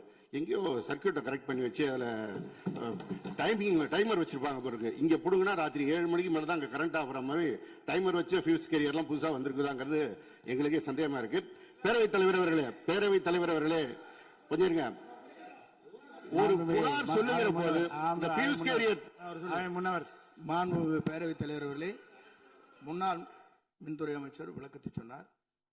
அதையே நீங்கள் கோடிட்டு நீங்களும் பல்வேறு விளக்கங்களை சொல்வது இந்த சபையில் உடைய நேரத்தை போக்குவது மட்டுமல்ல, சபைக்கு மீண்டும் உங்களுக்கு பதிலளிக்க வேண்டிய நேரம் இருக்கிறது. எதிர்க்கட்சி தலைவர் அவர்கள் பேச வேண்டிய நேரம் இருக்கிறது. ஆகவே நீங்கள் இந்த நேரத்தை தவிர்த்து நீங்கள் பேசுகிற போது இந்த கருத்துக்களை சொல்லலாம். எதிர்க்கட்சி தலைவர் அவர்கள் நீங்க பேசலாம். முடிச்சிட்டீங்க. ஃபியூஸ் கேரியர் திருடு போறது மாத்திரம் இல்ல, தனிப்பட்ட நபர்களுடைய மோட்டார்ல இருக்கிற காப்பர் வயருக்காக திருடுவது என்பது காலங்காலமாக நடந்து வருவது. ஏதோ ஃபியூஸ் கேரியர் அதுல இருக்கிற காப்பருக்காக திருடினாங்கன்னு இப்போ ஒரு கண்டுபிடிப்பை வெளியிட்டு இருக்கிறீங்க. இது தனியாருக்கு நடப்பது, அரசுக்கும் நடப்பது. ஆனால் அந்த ஃபியூஸ் கேரியர் எந்த நேரத்தில் திருடப்பட்டது என்ற காட்சியை நீங்கள் தான் வெளிப்படுத்தினீர்கள். அதற்கும் இதற்கும் சம்பந்தம் இல்லை. எனவே வெளியில பேசுற மாதிரியே சபையில் பேச வேண்டாம் என்பதனை தயவு செய்து கேட்டுக்கொள்கிறேன். நேரத்தை பத்தி அவை முன்னவர் சொன்னீங்க. நம்முடைய அவைத்தலைவர் தான் 50 நிமிஷமா பேசிட்டு இருக்காரு. நாளில் ஒரு பகுதி நேரம் அண்ணன் தான் பேசிட்டு இருக்காரு. அப்படி திருப்பி பேசுங்க. எதிர்க்கட்சி தலைவர் அவர்களே, அவைத்தலைவரை பற்றி சொல்லவே கூடாது, சபையில் இடம்பெறக்கூடாது என்பதை தெரிவித்துக் கொள்கிறேன். எதிர்க்கட்சி தலைவர் அவர்கள். பேரவைத் தலைவர் அவர்களே, நான் கேட்டுக்கொள்வதெல்லாம் நீங்க இந்த மின்வெட்டு பிரச்சனையால தமிழ்நாட்டை இருட்டாக்கி முதலீடுகளை கோட்டை விட்டுறாதீங்கன்னு தான் உங்களை எல்லாம் கேட்டுக்கொள்கின்றேன். அது மாதிரி நம்முடைய மின்சாரத்துறை அமைச்சர் 2 நாட்கள் பொறுமையா இருங்கன்னு சொல்லும்போது எனக்கு அடுத்த 2 நாட்களுக்கு தமிழ்நாட்டில் மின்சாரம் இருக்குமா இல்லையா, இல்லை நாங்கள் எல்லாமே பொறுமையா இருக்கணும்னு அதை சிம்பாலிக்கா சொல்றாரா அப்படிங்கிற சந்தேகம் எனக்கு இருக்கு.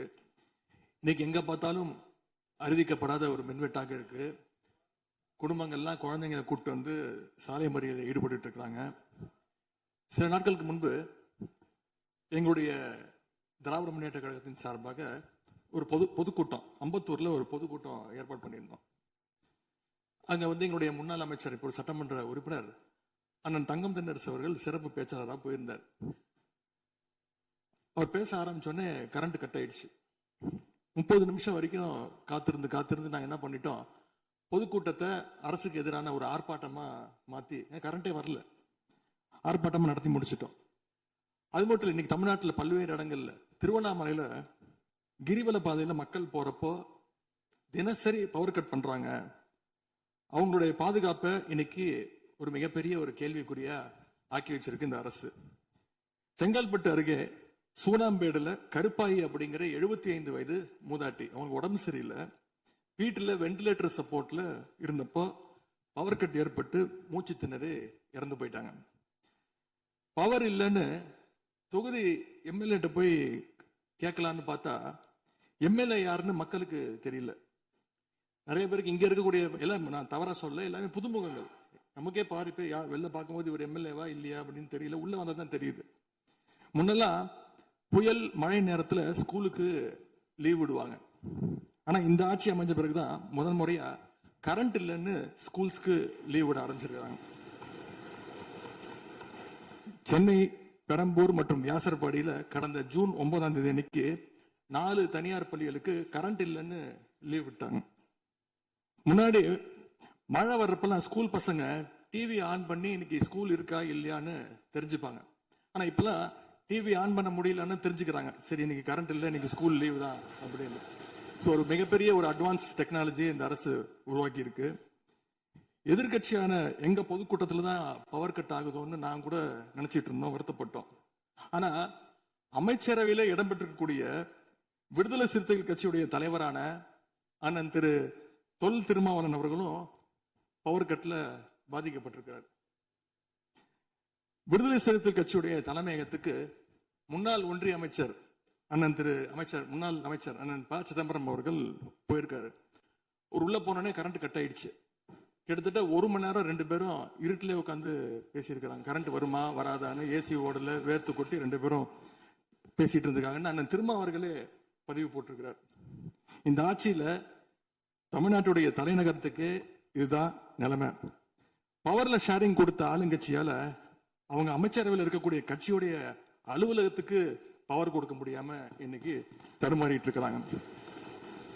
ஏன் இன்னும் சொல்ல போனா 2 நாளைக்கு முன்னாடி ஆளுங்கட்சியோட ஹெட் ஆபீஸ்லயே கரண்ட் கட் ஆயிடுச்சு. அப்போ அங்க வந்தவங்க எல்லாம் ஆளுங்கட்சியா இருந்தும் பனையூர்லயே பவர் இல்லையேன்னு புலம்பிட்டு போனதாக தகவல் வந்திருக்கு. ஆக மொத்தம் இன்னைக்கு தமிழ்நாடு லிட்டரலா ஒரு இருட்டுல மூழ்கி கிடக்குது. மின்வெட்டால இன்னைக்கு பல நிறுவனங்கள் முடங்கி போயிருக்கு. குறிப்பா எம்எஸ்எம்இன்னு சொல்லப்படுற குறு சிறு நிறுவனங்கள் எல்லாம் என்ன பண்றதுன்னு தெரியாம புலம்பிட்டு இருக்கிறாங்க. ஏற்கனவே மேட்டூர்ல ஜூன் 12ஆம் தேதி நீங்க தண்ணி திறந்து விட்டுருக்கணும், திறந்து விடல. மின்வெட்டால மோட்டார் பம்ப் செட்டு மூலமும் விவசாயம் பண்ண முடியலன்னு விவசாயிகள் இன்னைக்கு போராடிட்டு இருக்கிறாங்க. மின்வெட்டுக்கு ஒவ்வொரு நாளும் ஒவ்வொரு விளக்கத்தை இந்த அரசு சார்பாக கொடுத்துட்டு இருக்கிறீங்க. லோடு அதிகமா இருக்குன்னு சொன்னாங்க. இன்னும் ஒரு படி மேல போய் இன்னைக்கு ஃபியூஸ் கேரியரை எடுத்துட்டு போயிடுறாங்கன்னு சொல்லிட்டு இருக்கிறாங்க. இப்படி சொன்னதும் இந்த ஆட்சிக்கு வெளியில இருந்து ஆதரவு கொடுக்கக்கூடிய மார்க்சிஸ்ட் கம்யூனிஸ்ட் கட்சியை சேர்ந்த எழுத்தாளர் திரு ஆதவன் தீட்சணி அவர்கள் ஒரு பதிவு போட்டிருக்கிறார். என்ன தெரியுமா எழுதியிருக்கிறாரு? கேரியரின் உச்சத்தில் ஆரம்பித்து டிஃபன் கேரியர்ல போய் நின்று இன்னைக்கு ஃபியூஸ் கேரியர்ல முடிந்திருக்கக்கூடிய ஆட்சி அப்படின்னு திரு ஆதவன் தீட்சணி எழுத்தாளர், மார்க்சிஸ்ட் கம்யூனிஸ்ட் கட்சி அவர் சேர்ந்தவர் பதிவு போட்டிருக்கிறார். பவர் கட்டுக்கு இவங்க சொல்ற காரணங்கள் எதையுமே மக்கள் ஏத்துக்கலன்னு தெரிஞ்சதும் இவங்களோட வழக்கமான ஒரு ஆயுதத்தை கையில் எடுத்துட்டாங்க. என்ன தெரியுமா அது ஆயுதம்? எல்லாத்துக்கும் திமுக தான் காரணம் அப்படின்னு சொல்றது. இப்ப பவர் கட்டுக்கும் திமுக தான் காரணம்னு சொல்ல ஆரம்பிச்சுட்டாங்க. இப்படி பழி போடுறதுல காட்டுற வேகத்தை பவரை மீண்டும் கொண்டு வரதுல காட்டினா கொஞ்சம் சிறப்பா இருக்கும். எங்க ஆட்சியில ஏற்படாத மின்வெட்டு இந்த ஆட்சியில தொடர்ந்து இவ்வளவு அதிகமாக ஏற்பட என்ன காரணம்? அரசுடைய நிர்வாக திறமையின்மையா, இல்ல உண்மையிலேயே ஏதாவது டெக்னிக்கல் இஷ்யூஸ் இருக்கா? அப்படி ஏதாவது இருந்தா அதை தீர்க்க இந்த அரசுக்கு இன்னும் எத்தனை நாள் தேவைப்படும்?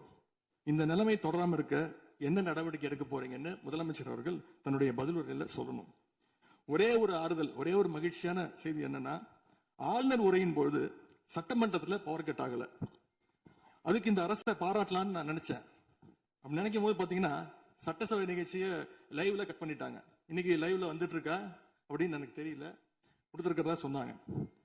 பண்பு பேரவைத் தலைவர் அவர்களே, எங்களுடைய திராவிட மாடல் ஆட்சி நடந்தப்போ 5 வருஷமும் நாங்க குறுவை சாகுபடிக்காக மேட்டூர்ல இருந்து சொன்ன தேதியில தண்ணீர் திறந்து விட்டுருக்கிறோம். ஆனா புதிய அரசு ஆட்சிக்கு வந்திருக்கக்கூடிய இந்த சமயத்துல மேட்டூர் அணையில நீர் திறக்கிற அளவுக்கு அங்க தண்ணீர் இல்லை. குறிப்பா ஜூன் மாசத்துல 9.91 டிஎம்சி தண்ணீரை தமிழ்நாட்டுக்கு திறந்து விடணும்னு காவிரி நதிநீர் மேலாண்மை ஆணையம் கர்நாடகாவுக்கு உத்தரவு போட்டது. ஆனா இந்த நிமிஷம் வரைக்கும் அந்த உத்தரவை கர்நாடகா நிறைவேற்றல. அதை நிறைவேற்ற முதலமைச்சர் என்ன செய்ய போறாருன்னு பதிலுரையில சொல்லணும். அதேபோல் டெல்டாவில் 6 லட்சம் ஹெக்டர் அளவுக்கு குறுவை சீசன்ல குறுவை சாகுபடி ஆகும். இந்த முறை மேட்டூர் அணையில தண்ணீர் திறக்காதனால அரசு அறிவிச்சிருக்கக்கூடிய குறுவை சிறப்பு தொகுப்பு ஸ்பெஷல் பேக்கேஜ் 134 கோடி ரூபாய்க்கு அறிவிச்சிருக்கிறீங்க. அது 10 இன்னைக்கு விவசாயிகள் போராடிட்டு இருக்கிறாங்க. சிறப்பு தொகுப்பு கஷ்டத்தை போக்காது, உரிய நிவாரணத்தை விரைவா அறிவிக்கணும்னு விவசாயிகள் எல்லாம் போராடிட்டு இருக்கிறாங்க.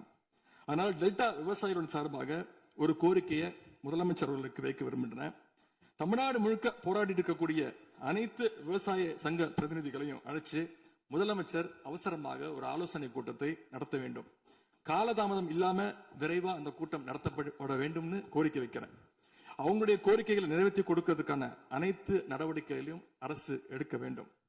விவசாயிகளுக்கு இன்னொரு பெரிய பிரச்சனையும் ஏற்பட்டிருக்கு. தேர்தலுக்கு முன்பு நீங்க சொன்ன வாக்குறுதி 5 ஏக்கர் வரைக்கும் நிலம் வச்சிருக்கிற விவசாயிகளுக்கு முழுமையான பயிர்க்கடி தள்ளுபடின்னு நீங்க தான் சொன்னீங்க. ஆனா விவசாயிகளை இன்னைக்கு சிறு குறு விவசாயிகள்னு பிரிச்சு அதுலயே நிறைய ஸ்லாப்ஸ் ஏற்படுத்தி வச்சிருக்கிறீங்க. 1 லட்சம் அளவுக்கு கடன் வாங்கி இருந்தா 5000 ரூபாய் வரைக்கும் தான் தள்ளுபடி கிடைக்கும் அப்படின்ற நிலைமையை இன்னைக்கு உருவாக்கி இருக்கீங்க. அதுக்கப்புறம் அதுலயும் ஒரு சேஞ்ச் கொண்டு வந்தீங்க. 75,000 ரூபாய் வரைக்கும் வாங்கினவங்களுக்கு முழு தள்ளுபடின்னு சொல்லி இருக்கிறீங்க. இப்போ அதுல இன்னொரு சேஞ்ச் என்னன்னா, ஒரே குடும்பத்தில் உள்ள 3 நபர்கள் வரை கடன் பெற்றிருந்தாலும் தற்பொழுது ஒரு குடும்ப அட்டைக்கு ஒரு வேளாண் கடன் மட்டுமே தள்ளுபடி செய்ய அரசாணை வழங்கப்பட்டிருக்கு. எங்களுடைய ஆட்சியில கடந்த கால ஆட்சிகள்ல இதெல்லாம் முழு தள்ளுபடி கொடுத்திருக்கிறோம். எனவே அதையும் இந்த விவசாயிகளை இதுக்கு மேல குழப்பாம இந்த அரசு முடிவெடுக்க வேண்டும் என்று நான் கேட்டுக்கொள்கின்றேன். அரசினுடைய இந்த ஏமாற்று அறிவிப்பை கண்டிச்சு போராட்டம் நடத்தின விவசாயிகள் மேல தடியடியும் நடத்தியிருக்கீங்க. தேர்தல் பிரச்சாரத்தின் போது முதலமைச்சர் சொன்னாரு, எனக்கு இன்னொரு ஜென்மம் இருந்தா நான் விவசாயியா பிறக்கணும்னு ஆசைப்படுறேன்னு முதலமைச்சர் சொல்லியிருக்கிறார். ஆனா இன்னொரு பக்கம் விவசாயிகள் மேல தடியடியும் நடத்தியிருக்கீங்க. விவசாயியா பிறக்க இன்னொரு ஜென்மம்லாம் தேவையில்லை, எப்ப நினைச்சாலும் போய் விவசாயி ஆயிடலாம்.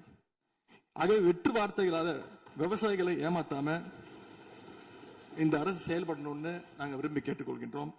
மேட்டூர் அணையை திறக்காது, மேகதாது அணை பிரச்சனை, பயிர்க்கடன் தள்ளுபடியில ஏமாற்றம்னு இந்த 1 மாசத்துல மட்டும் விவசாயிகள் பல சோதனைகளை சந்திச்சிருக்கிறாங்க. இன்னும் பேரவைத் தலைவர் அவர்களே, இன்னொரு முக்கியமான விஷயம், இந்த ஆட்சியில அரசு பள்ளிகள்ல நடக்கிற கூத்தெல்லாம் பார்க்கும்போது ரொம்ப அதிர்ச்சியாக இருக்கின்றது. முன் எப்போதும் இல்லாத வகையில அரசு பள்ளிகளுக்குள்ள சட்டமன்ற உறுப்பினர்கள் போறாங்க. தப்பில்ல, போகணும், ஆய்வுகள்லாம் செய்யணும். ஆனா பள்ளி மாணவர்கள் மத்தியில மோசமான கருத்துக்களை கொண்ட பாடல்களை எல்லாம் ஒளிபரப்பி எல்லாரும் டான்ஸ் ஆட சொல்றாங்க. முதலமைச்சரோட போட்டோ மாற்றுறதோ பாடல் போடுறதோ இங்க பிரச்சனை கிடையாது. ஆனா அவங்க என்ன பாட்டை மாணவர்கள் மத்தியில போடுறாங்க அப்படிங்கிறது தான் இங்க இருக்கக்கூடிய பிரச்சனை. மாணவர்களுக்கு தன்னம்பிக்கையும் ஊக்கமும் அளிக்கிற மாதிரியான கருத்தான பாடல்களை போட்டா பரவாயில்ல. ஆனா சினிமா படங்கள்ல வர குத்து பாடல்கள், தவறான அர்த்தம் கொண்ட பாடல்கள் எல்லாம் குழந்தைகள் மத்தியில ஒளிபரப்பி அதை ஏற்கவே முடியாது. எனவே முதலமைச்சர் தலையிட்டு உடனே இதை நிறுத்தணும்னு கேட்டுக்கொள்கின்றேன். அடுத்து மிக முக்கியமான ஒரு பிரச்சனையை இந்த அரசின் கவனத்துக்கு கொண்டு வர விரும்புகிறேன். இன்னைக்கு தமிழ்நாட்டுடைய சட்டம் ஒழுங்கு நிலைமை எப்படி இருக்குன்னு செய்திகளை பார்த்தா அவ்வளவு கொடூரமாக இருக்கிறது. 1 மாசத்துல 200க்கும் மேற்பட்ட பாலியல் குற்றங்கள் நடந்திருக்கு. அதுல 100க்கும் அதிகமான குற்றங்கள் சிறுமிகள் மீதான பாலியல் வன்கொடுமைகள். ஜனநாயக நடைமுறைக்கு எதிராக குழந்தைகளை பயன்படுத்தி பெரியவங்க கிட்ட வாக்கு கேட்டார் என்று இருக்கக்கூடிய முதலமைச்சர். ஆனா அவர் ஆட்சியில குழந்தைகளுக்கும் பாதுகாப்பு இல்ல, பெரியவங்களுக்கும் பாதுகாப்பு இல்லைங்கிற நிலைமை இன்னைக்கு நடந்துட்டு இருக்கு. இந்த புதிய அரசு ஆட்சிக்கு வந்த ஒரு சில நாட்கள்லயே கோயம்புத்தூர்ல 10 வயது பெண் குழந்தைய பாலியல் வன்கொடுமை செஞ்சு கொலை பண்ணியிருக்கிறாங்க. முக்கியமா தமிழ்நாட்டையே உலுக்கிய ஒரு கேஸ், கும்மிடிப்பூண்டியில ஒரு 3 வயது குழந்தை பாலியல் வன்கொடுமை செய்யப்பட்டு புதர்ல வீசப்பட்டு அதன் பின்பு அந்த குழந்தை இறந்தும் போயிடுச்சு. இந்த சம்பவத்துக்கு நீதி கேட்டு அங்க இருக்கக்கூடிய மக்கள்லாம் போராட்டத்துல இறங்கிட்டாங்க. கோயம்புத்தூர்லயும் சரி, கும்மிடிப்பூண்டிலையும் சரி, 2 சம்பவத்திலையுமே மரணமடைஞ்ச குழந்தைகளுடைய உடலை பெற்றோர்கிட்ட முறையா கொடுக்காம வேற இடத்துல காவல்துறை மூலமாகவே அடக்கம் பண்ணியிருக்கிறாங்க. இதையெல்லாம் பார்க்கிறப்போ நாம இன்னைக்கு தமிழ்நாட்டில் தான் இருக்கிறோமா, இல்ல உத்தரப்பிரதேசம், மத்திய பிரதேசம் மாதிரி வடநாட்டில் இருக்கோமான்னு எங்களுக்கு சந்தேகம் வருது. சிங்கப்பெண் படைன்னு ஒரு திட்டத்தை முதலமைச்சர் அவர்கள் தொடங்கினார். அந்த திட்டம் வந்த அடுத்த நாளே காவல்துறை சேர்ந்த ஒரு பொண்ணுக்கு 3 பேர் பாலியல் தொல்லை கொடுத்திருக்கிறாங்க. சென்னை மற்றும் சுற்றுப்புறங்கள்ல மட்டும் கடந்த ஜூன் 12ஆம் தேதி 24 மணி நேரத்துல 12 பாலியல் வன்கொடுமை கேசஸ் ரிப்போர்ட் ஆயிருக்கு. சிங்கப்பெண் படை குற்றவாளிகளை சேஸ் பண்ணுவாங்கன்னு பார்த்தா அவங்களும் கூட ரீல்ஸ் போட்டு போஸ்ட் பண்ணிட்டு இருக்காங்க. மன்னன் எவ்வழி மக்கள் அவ்வழின்னு சொல்லுவாங்க. அதை சிங்கப்பெண் படை ஃபாலோ பண்ணுதோன்னு மக்களுக்கு சந்தேகம் வந்துருச்சு. இந்த 1 மாசத்துல நடந்த குற்ற சம்பவங்களை எல்லாம் எடுத்து பார்த்தா பெரும்பாலான குற்றவாளிகள் ஆளுங்கட்சியை சேர்ந்தவங்களாவே இருக்கிறாங்க. இவங்க ஆட்சிக்கு வந்து தொகுதியா போய் தொகுதி வாரியா போய் நலத்திட்ட உதவிகள்லாம் செய்வாங்கன்னு பார்த்தா அவங்க கட்சிக்காரங்க தொகுதி வாரியா போய் பாலியல் வன்கொடுமையில ஈடுபட்டு இருக்கிறாங்க. ஆளுங்கட்சியுடைய ஆலந்தூர் பகுதி தயவுசெய்து மொத்த பொதுவாக பொதுவாக நீங்க பேசுவது நான் ஏற்றுக்கொள்ள முடியாது. இல்ல அது சும்மா ஆதார் பாருங்க, மொத்த பொதுவாக எல்லாரும் உட்காருங்க, அங்க வந்து பாருங்க, இருங்க உட்காருங்க. இல்ல அங்க இல்லைங்க, அங்க ஒன்று இருங்க, அங்கென்றும் இங்கொன்றுமாக சில நிகழ்வுகள் நடந்திருந்து அதில் ஆளுங்கட்சி இருந்திருந்தால் கூட மாண்பு முதலமைச்சர் நடவடிக்கை எடுத்துட்டு செய்தியில் வந்து கொண்டு தான் இருக்கு. நான் பத்திரிகையில் பார்க்குறேன். அதனால் வந்து குறிப்பிட்டு இந்த இடத்தில் இந்த கட்சிக்காரர் என்று நீங்கள் பெயர் குறிப்பிட்டு பேசினா அதை ஏற்றுக்கொள்வதில் எனக்கு ஆட்சேபனை இல்லை. பொதுவாக பேசுவதை தவிர்க்க வேண்டுகிறேன். அவை குறிப்பிட்டு அது மட்டும் நீக்கப்படுகிறது. ஆளுங்கட்சியுடைய ஆலந்தூர் பகுதி செயலாளர் பேர் குறிப்பிட்டு சொல்றேன். கணவரால் கைவிடப்பட்ட ஒரு பெண்ணுக்கு ஆலந்தூர் பகுதி செயலாளர் கணவரால் கைவிடப்பட்ட ஒரு பெண்ணுக்கு பண உதவி செய்யறேன்னு சொல்லி அவங்க பாலியல் ரீதியா துன்புறுத்த முயற்சி பண்ணியிருக்கிறார். சேலத்துல இன்னொரு பொள்ளாச்சி சம்பவம் மாதிரி ஆளுங்கட்சி ஆதரவாளரான மணிகண்டன் என்னும் நபர் 50க்கும் அதிகமான பெண்களை பாலியல் வன்கொடுமைக்கு ஆளாக்கி இருக்கிறார். திருவாரூர்ல ஆளுங்கட்சியுடைய திருத்துறைப்பூண்டி ஒன்றிய செயலாளர் கல்லூரி மாணவியை ஈவ்டீசிங் பண்ணி இப்போ கம்பி எண்ணிட்டு இருக்கிறார். இது எல்லாத்துக்கும் மேல ஒரு கொடுமை, தூத்துக்குடியில ஆளுங்கட்சியை சேர்ந்த ஒரு அப்பாவி பெண்ணை 2 ஆளுங்கட்சி ஆட்கள் கார்ல அழைச்சிட்டு போய் மயக்க மருந்து கொடுத்து கூட்டு பாலியல் வன்கொடுமை கேங் ரேப் பண்ணியிருக்காங்க. இந்த சம்பவத்தை பத்தி பேசின பாதிக்கப்பட்ட பெண் திருவைகுண்டம் சட்டமன்ற உறுப்பினர் திரு சரவணன் சொல்லிதான் அழைத்து செல்லப்பட்டதாக டிவியில பேட்டி கொடுத்திருக்கிறாங்க. எல்லா மேலிடத்துக்கு தெரியும் அப்படின்னு பாதிக்கப்பட்ட பெண் பேட்டி கொடுத்திருக்கிறாங்க. யார் அந்த மேலிடம் அப்படின்னு இன்னைக்கு மக்கள் கேட்க ஆரம்பிச்சிருக்கிறாங்க. தனக்கு நேர்ந்த கொடுமையை ஆளுங்கட்சியினுடைய அமைச்சர்கள் 2ஆம் கட்ட 3ஆம் கட்ட தலைவர்கள் கிட்ட சொன்னதாகவும் பாதிக்கப்பட்ட பெண் இன்னைக்கு சொல்லியிருக்கிறாங்க. ஆனா நடந்தது என்ன? யார் தப்பு பண்ணாலும் நடவடிக்கை எடுக்க தயங்க மாட்டேன்னு சொன்னார் நம்முடைய முதலமைச்சர். ஆனா இந்த சம்பவத்துல குற்றம் சாட்டப்பட்டுள்ள சட்டமன்ற உறுப்பினர் மேல என்ன நடவடிக்கை எடுத்தாங்கன்னு தெரியல. அதுக்கு மாறா பாதிக்கப்பட்ட பெண்ணை கட்சியிலிருந்து நீக்கியிருக்கீங்க. இதுக்கு பேர் தான் மாற்றமா? இதுக்கு பேர் தான் தூய சக்தியா அப்படின்னு மக்கள் கேட்கிறாங்க. முதலமைச்சர் அவர்களே, பேரவைத் தலைவர் அவர்களே, நம்முடைய முதலமைச்சர் அவர்கள் 6 மாசம் டைம் எடுத்துட்டு வந்து சட்டம் ஒழுங்கை நிலைநாட்டுற வரைக்கும் நாங்க காத்துக்கிட்டு இருக்க முடியாது, நாடும் தாங்காது. இதை பத்தி கேள்வி எழுப்பினா கூட காவல்துறைக்கு பொறுப்பு வைக்கக்கூடிய முதலமைச்சர் எதுவும் பேச மாட்டேங்கிறார். To remain silent in the face of evil is itself evil அப்படின்னு ஒரு பழமொழி உண்டு. அது யாருக்கு பொருந்ததோ இல்லையோ இந்த அரசுக்கு சரியாக பொருந்தது. ஆகவே முதல் வேலையா சட்டம் ஒழுங்கை காப்பாற்றுறதுக்கு முக்கியத்துவம் கொடுத்து இந்த அரசு நடவடிக்கை எடுக்கணும்னு கேட்டுக்கொள்கிறேன். மாண்புமிகு எதிர்கட்சி தலைவர் அவர்கள் ஆளுநர் உரைக்கு நன்றி தெரிவித்து ஆளுநர் உரை பற்றி பேசுவார் என்று உங்களைப் போல நான் ஆர்வமாக எதிர்பார்த்து கொண்டிருக்கிறேன். ஆதாரம் இல்லாமல் குற்றச்சாட்டுகளை தவிர்க்க வேண்டும் என்று நான் கேட்டிருக்கிறேன். நீங்கள் கொடுத்திருக்கிற அந்த ஆதாரங்களை எல்லாம் உன்னிப்பாக மாண்புமிகு முதலமைச்சர் கவனித்துக் கொண்டுதான் இருக்கிறார், குறிப்பீடு எடுத்துக் கொண்டிருக்கிறார். அவர் நாளை உங்களுக்கென்று நமக்கென்று அவர் பதிலளிக்கவும் காத்திருக்கிறார். எனவே வந்து பொதுவாக குற்றச்சாட்டுகளை கூறுவதை விடுத்துவிட்டு நேரடியாக விவாதத்திற்கு வரும்போது மாண்புமிகு பொதுப்பணித்துறை அமைச்சர்கள் பதில் சொன்ன பிறகு நான் சொல்கிறேன். பொதுப்பணித்துறை அமைச்சர் அவர்கள். மாண்புமிகு பேரவைத் தலைவர்களே, உறுதியாக சட்டமன்ற உறுப்பினர்கள் எதிர்க்கட்சி தலைவருடைய அனைத்து கருத்துகளுக்கும் மாண்புமிகு முதலமைச்சர் அவர்கள் நாளைக்கு பதில் சொல்ல போறாரு. அதற்கு முன்பு ஒரே ஒரு குறிப்பு. ஏன்னா போன ஆட்சியில துணை முதலமைச்சரா வந்து எதிர்க்கட்சி தலைவர் இருந்தாரு. அவருக்கு ஒரு பதிவு பண்றேன். வேணாலும் இதை இந்த அவை முடிந்த பிறகு அவரே ஆராய்ந்து சொல்லட்டும். As per the NCRP report for 2024, the number of the crimes against children reported in the state increased by the more than 40% in 2024, with 10,046 cases registered compared to 6,968 cases in 2023. அன்றைக்கு திராவிட முன்னேற்ற கழகத்துடைய முதலமைச்சராக இருந்த திரு மு க ஸ்டாலின் அவர்களுடைய ஆட்சியில், நீங்கள் டெப்டி சிஎம்மாக இருந்த ஆட்சியில் 2023 இருந்து 2024க்குள் ஒரு வருடத்தில் 40% போஸ்கோ ஆக்ட், அதாவது குழந்தைகளுக்கு பாதிப்பு ஏற்பட்டது. யாரோட அறிக்கைன்னா என்சிஆர்பி. இதற்கு முக்கிய காரணம் ட்ரக்ஸ். 6 வருடங்களுக்கு முன்பு ட்ரக்ஸ் தமிழ்நாட்டில் கிடையாது, இது எல்லோருக்கும் தெரியும். ஆனால் இந்த 5 வருடத்தில் ட்ரக்ஸுக்கான பிரச்சனைகளை எத்தனை முறை ரிவ்யூ மீட்டிங் போட்டு சரி செய்யப்பட்டது. அன்று டெப்டி சிஎம் இருந்தவர் இந்த 40% கிட்டத்தட்ட 6,968 இருந்து 10,046 காசா இன்க்ரீஸ் ஆயிருக்கு. உங்களுடைய ஆட்சியில எந்த நேரத்தில் டெப்டி சிஎம் இருந்து இந்த போஸ்கோ வழக்குகளை நீங்கள் ரிவ்யூ மீட்டிங் பண்ணி குறைச்சீர்கள்? நாங்கள் இந்த 40 நாள்ல கடுமையாக ரிஃபார்ம்ஸ் பண்ணிட்டு இருக்காரு எங்களுடைய முதலமைச்சர். ஒட்டுமொத்த காவல்துறை ரிஃபார்ம்ஸ் ஒர்க் நடந்துட்டு இருக்கு. அதுல சிங்கப்படைன்னு ஒரு கேலி கிண்டல் பேசுற மாதிரி பேசிட்டு இருக்கீங்க. அதுக்கான ரிஃபார்ம்ஸ் பண்றதுக்கு என்ன டைமோ அந்த டைம் எடுத்துட்டு ஒர்க் பண்ணிட்டு இருக்கோம். காவல்துறையுடைய ஒட்டுமொத்த ட்ரக்ஸ் இஷ்யூ வந்து கடந்த 5 வருடங்களாக நீங்க சரி செய்யல. அந்த ட்ரக்ஸ் எதிர்கொள்றவங்க தான் ரேப் பண்ணப்படுறாங்க. நீங்க சொல்றீங்க தமிழக வெற்றி கழகத்தோட ஆளுங்கட்சின்னு. திராவிட முன்னேற்ற கழகத்துல எத்தனை பேர் வந்து 2 வயசு குழந்தைகளை வந்து ரேப் பண்ண திராவிட முன்னேற்ற கழகம் ஆதாரம் இல்லாம நீங்களும் ஆதாரம் இல்லாம சொல்லக்கூடாது. ஆதாரம் இருக்கு. பேரை சொல்லுங்க, ஊரை சொல்லுங்க, எந்த வழக்கு போலீஸ் ஸ்டேஷன் சொல்லுங்க. நீங்க சொல்லக்கூடாது. பேரவைத் தலைவர்களே, ஆதாரத்தை நாளைக்கே நான் சப்மிட் பண்றேன். நாளைக்கே சப்மிட் பண்றோம். அதாவது நாங்கள் பதிவு பண்ணுவது, நாங்கள் என்ன இல்ல நான் பேசி முடிச்சிடுறேன்.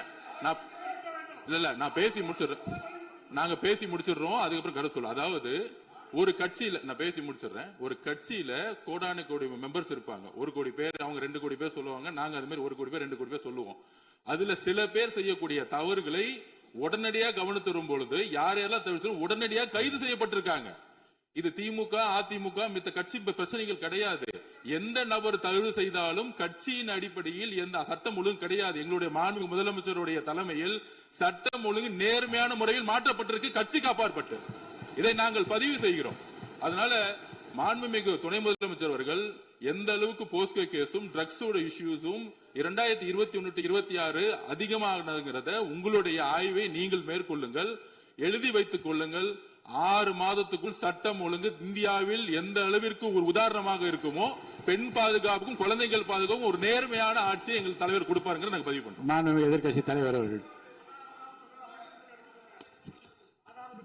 சொல்லிட்டேங்க.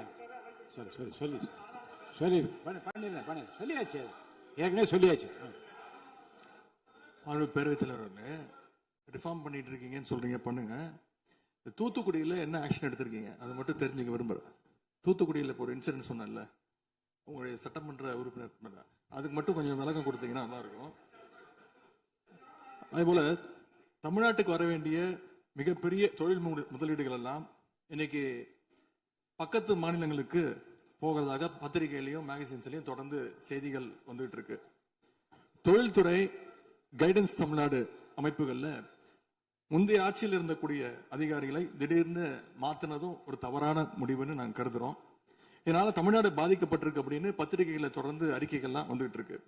இதற்கு இடையில ஆளுநர் உரையில தலைமைச் செயலாளர் தலைமையில தமிழ்நாடு இன்வெஸ்டர் ப்ரமோஷன் கமிஷன் என்ற பேர்ல ஒரு புது அமைப்பு உருவாக்கப்படும்னு அதை தெரிவிச்சிருக்கிறீங்க.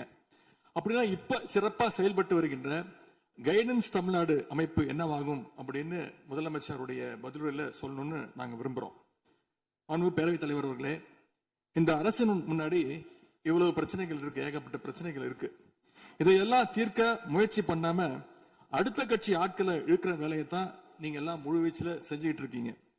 இந்த அரசின் மீதான நம்பிக்கை வாக்கெடுப்பின் போது நான் குறிப்பிட்டு சொன்னேன், புதுமையான ஆட்சின்னு சொன்னீங்க, கடைசியில புஷ்பா பட ஆட்சியை கொடுத்துருக்கீங்கன்னு குறிப்பிட்டு பேசியிருந்தேன். அந்த அளவுக்கு குதிரை பேரம் தொடர்ந்து நடந்துகிட்டு இருக்கு.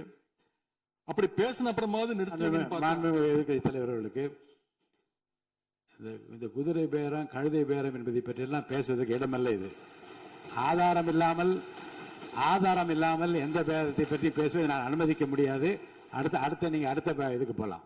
3 சீட்டர் சோஃபா 3 சீட்டர் சோஃபா இன்னைக்கு 5 சீட்டர் சோஃபாவா அப்கிரேட் பண்ணிருக்கீங்க. ஏற்கனவே சோஃபா அனுப்பி அடுத்த கட்சி எம்எல்ஏக்கெல்லாம் இழுத்துக்கிட்டு இருந்தீங்க. இன்ஸ்டா மார்ட்ல பொருட்களை வாங்குற மாதிரி இன்ஸ்டன்டா எம்எல்ஏக்களை வாங்கிட்டு இருக்கீங்க. வாங்கி ராஜினாமா செய்ய வச்சு விட்டு இருக்கீங்க.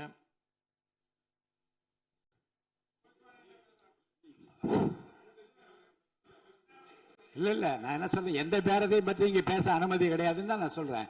நீங்க உதாரணம் சொல்லுங்க, திடீர்னு எடுத்தோடனே குதிரை பேரன்னு சொல்லுவது, அப்புறம் இன்னொரு பேரம் என்று சொல்லி மாண்புமிகு உறுப்பினர் வந்து சோஃபான்னு சொல்றாரு. நான் என்ன சொல்றேன்னா, எதையும் சொல்லுவதற்கு இந்த அவைக்கு உரிமை உண்டு. ஆனால் சொல்லுவதிலே உண்மை இருக்க வேண்டும். உண்மைக்கு மாறான தகவல்களுக்கு இங்க இடம் இல்லை. ஏன்னா அர்த்தம் இருக்குல்ல. இப்ப நீங்க ஏதோ ஒரு அர்த்தம் உள்நோக்கத்தோடு சொல்லப்படுற, நீங்க சோஃபா என்று சொல்வதற்கு நீங்க ஒரு உள் அர்த்தத்தோடு ஒரு வார்த்தையை சொல்லுகின்றீர்கள், நகைத்தும் கொள்ளுகிறீர்கள். அப்ப மக்கள் அதை பற்றி என்ன நினைப்பார்கள்? சற்று விளக்கமாக பாருங்க. ஆதாரம் இல்லாமல் சொல்லப்படுகிற எந்த வார்த்தைக்கும் எந்த குறிப்புக்கும் இங்க இடமில்லை. மாண்புமிகு எதிர்க்கட்சி தலைவர், நீங்க தொடர்ந்து பேசலாம். ஊழல் சக்தின்னு சொல்லிட்டு அதே எம்எல்ஏக்களுக்கு இன்னைக்கு ஒரு மச்சத்தை மட்டும் வச்சுட்டு இன்னைக்கு தூய சக்தியா நீங்க மாத்திட்டீங்க. அதனால எங்களுடைய தலைவர் சமீபத்தில் சொன்னாரு, தீர்ந்து போன சக்திகள்கிட்ட திருடுற அளவுக்கு காஞ்சி போன சக்தியா இன்னைக்கு இந்த ஆட்சியாளர்கள் இருக்கிறாங்க. ஆகவே இந்த குற்றச்சாட்டுகளுக்கு முதலமைச்சர் அவர்கள் தன்னுடைய பதில் உரையில அவர் விளக்கம் அளிப்பார்னு நாங்க நம்புறோம். முக்கியமா இந்த ஆள் பிடிக்கிற வேலையை நிப்பாட்டிட்டு இனியாவது ஆட்சி நிர்வாகத்துல நீங்க கான்சென்ட்ரேட் பண்ணுங்கன்னு உங்களை எல்லாம் கேட்டுக்கிறேன். மாண்புமிகு பேரவைத் தலைவர் அவர்களே, உங்களுடைய தேர்தல் முக்கியமான வாக்குறுதிகள், படிச்சு வேலை இல்லாத இளைஞர்கள் அவங்களுக்கெல்லாம் 4500 ரூபாய் மாசம் 4500 ரூபாய் தருவேன்னு சொல்லியிருக்கிறீங்க. அது சீக்கிரம் 6 மாசத்துல கொடுங்க. மகளிருக்கு நீங்க சொன்ன உரிமை தொகை மாதம் 2500 ரூபாய் உரிமை தொகை, வருஷத்துக்கு 6 கேஸ் சிலிண்டர், தாய்மாமன் சீர், இதெல்லாம் 6 மாசத்துல கொடுப்பீங்கன்னு நான் நம்புறோம். இதெல்லாம் எப்படி கொடுக்க போறீங்க அப்படின்னு ஒரு டைம் லைனை முதலமைச்சர் தன்னுடைய பதிலுரையில சொல்லணும்னு கேட்டுக்கிறோம். அதேபோல் சட்டம் ஒழுங்கு சீர்கேடு, மின்வெட்டு, விவசாயிகள் பிரச்சனை ஆகியவற்றில் முதலமைச்சர் அவர்கள் தலையிட்டு உடனடியாக ஒரு தீர்வு காண வேண்டும். ஆளுநர் உரையில இதற்கான விளக்கம் இல்லாததால முதலமைச்சருடைய பதில் உரையாவது இதெல்லாம் இருக்கும்னு நாங்க எதிர்பார்க்கிறோம். இப்ப நான் கேட்டதுக்கெல்லாம் வழக்கம் போல பழக்க தோஷத்துல எல்லாத்துக்குமே திமுக தான் காரணம்னு எங்க மேல பழிய தூக்கி போடாம தப்பிச்சுக்காம தீர்வை நோக்கியதா முதலமைச்சருடைய பதில் இருக்கணும்னு நான் விரும்பி கேட்டுக்கொள்கின்றேன். ஆளுநர் உரையில இருமொழி கொள்கை, மாநில உரிமை, சமூக நீதி, மகளிர் முன்னேற்றம்னு திமுக சொன்னதையே ப்ளூ பிரிண்டா ஃபாலோ பண்ணி இந்த அரசுடைய கொள்கை முடிவுகளா அறிவிச்சிருக்கிறீங்க. இதை நாங்க வரவேற்கிறோம்.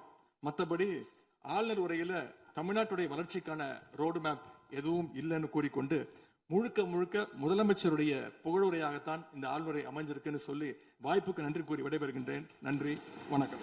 பேரவையின் இந்திய நிகழ்ச்சிகள் இத்துடன் முடிவுற்றன. மாண்புமிகு பள்ளி கல்வித்துறை அமைச்சர் பேசுங்க. ஐயா, மாண்புமிகு பேரவைத் தலைவர் அவர்களே, பேசுங்க. மாண்புமிகு பள்ளி கல்வித்துறை அமைச்சர் பேசுங்க. உட்கார். மாண்புமிகு பேரவைத் தலைவர் அவர்களே, ஒரு செய்தி விளம்பரத்துறை அமைச்சர் என்ற முறையில் இந்த மாமன்றத்தில் மதிப்பிற்குரிய எதிர்க்கட்சி தலைவர் அவர்கள் சொன்ன சில செய்திகளுக்கு சில வரி விளக்கங்களை உங்கள் மூலமாக வழங்க விரும்புகிறேன்.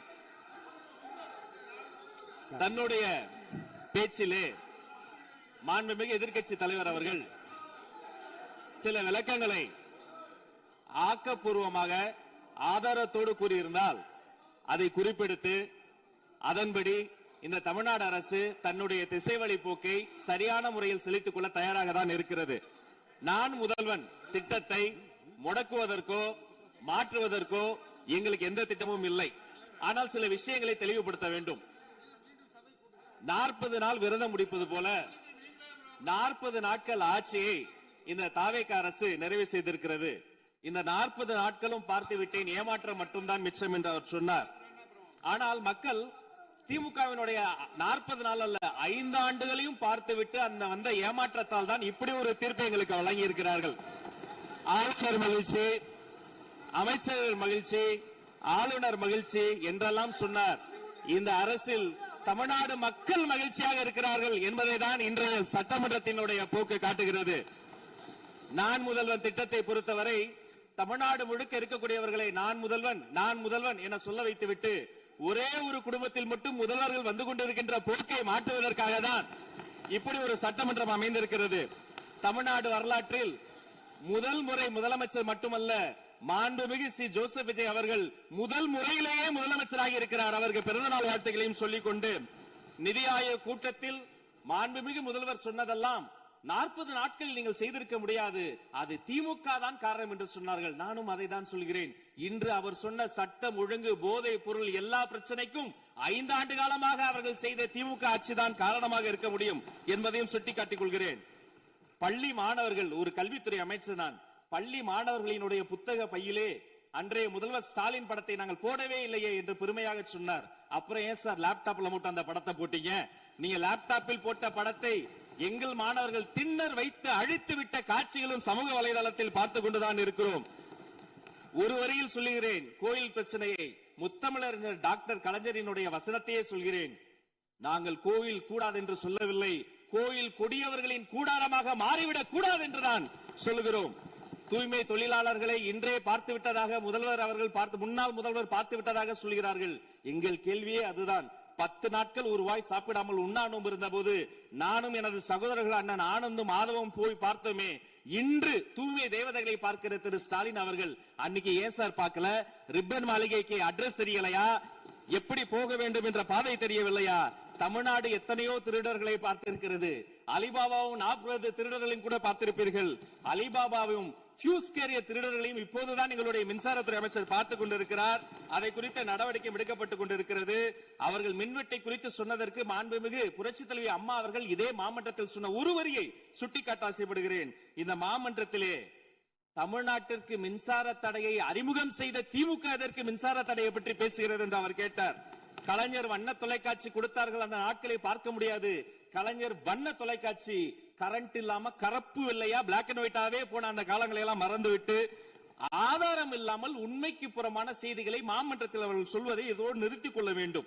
நேரலையை குறித்து கேட்டார்கள். எனக்கு ஆச்சரியமாக இருக்கிறது. 3 ஆண்டு காலமாக ஒரு தொழில்நுட்ப கோளாறாக அன்றைய சபாநாயகர் நேரலையை இருட்டடிப்பு செய்து விட்டார். ஆனால் இன்று மாண்புமிகு சபாநாயகர் நேரலையை கொடுத்துக் கொண்டிருக்கிறார். அவருக்கு எங்கள் சார்பாகவும் நன்றியை கூறிக்கொண்டு, விவசாயிகளை குறித்து இந்த மாமன்றத்தில் ஒன்று சொல்கிறேன். தமிழ்நாடு வரலாற்றிலேயே விவசாயிகளினுடைய சங்கத்தின் தலைவர்கள் மீது குண்டாஸ் போட்ட ஒரு சர்க்கார் திமுக சர்க்கார். ஆனால் அவர்கள் கண்ணீரை போக்க நாங்கள் போராடி கொண்டிருக்கிறோம்.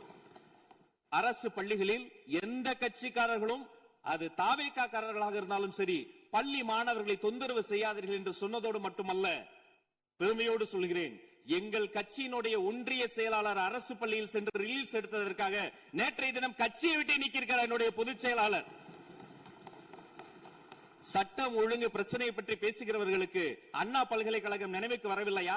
அண்ணா நகரில் பெத்த பிள்ளைக்கு கொடுமை நடந்ததற்கு கம்ப்ளைண்ட் கொடுக்க வந்த அப்பா அம்மா மீதை அடித்து துன்புறுத்தியது நினைவுக்கு வரவில்லையா? யார் அந்த மேலிடம் என்று கேட்பவர்களுக்கு யார் அந்த சார் என்பது நினைவுக்கு வரவில்லையா என்பதை உங்கள் மூலமாக நான் கேட்டுக்கொள்கிறேன். இடையில் ஆங்கிலத்தில் ஒரு விஷயம் சொன்னார், to remain silent. I want to quote Walter. I may not agree with what you are saying, but I am ready to give my life to defend your right to say it. எதிர்க்கட்சிகளினுடைய கருத்துகளையும் அரவணைக்கக்கூடிய மாமனிதர் இந்த மன்றத்தில் முதல்வராக உட்கார்ந்து கொண்டிருக்கிறார். ஆக்கப்பூர்வமான விமர்சனங்களை சொல்வீர்கள் என்று பார்த்தால் திரும்ப அரசியல் விமர்சனங்களை மட்டுமே சொல்லிக் கொண்டிருக்கிறீர்கள். இந்த சோஃபா கதையை இன்னைக்கு விட போகிறார்கள். எங்கள் தலைவர் சினிமாவை விட்டாலும் அவர்கள் அட்லி என்கிறார்கள், புஷ்பா என்கிறார்கள், ஜுராசிக் பார்க் என்பார்கள் போல் இருக்கிறது. நான் ஒன்று சொல்லிக் கொள்கிறேன், அந்த சோஃபா அவர்கள் வாங்கியது, அவர்களினுடைய வசதி கருத்து வாங்கியது.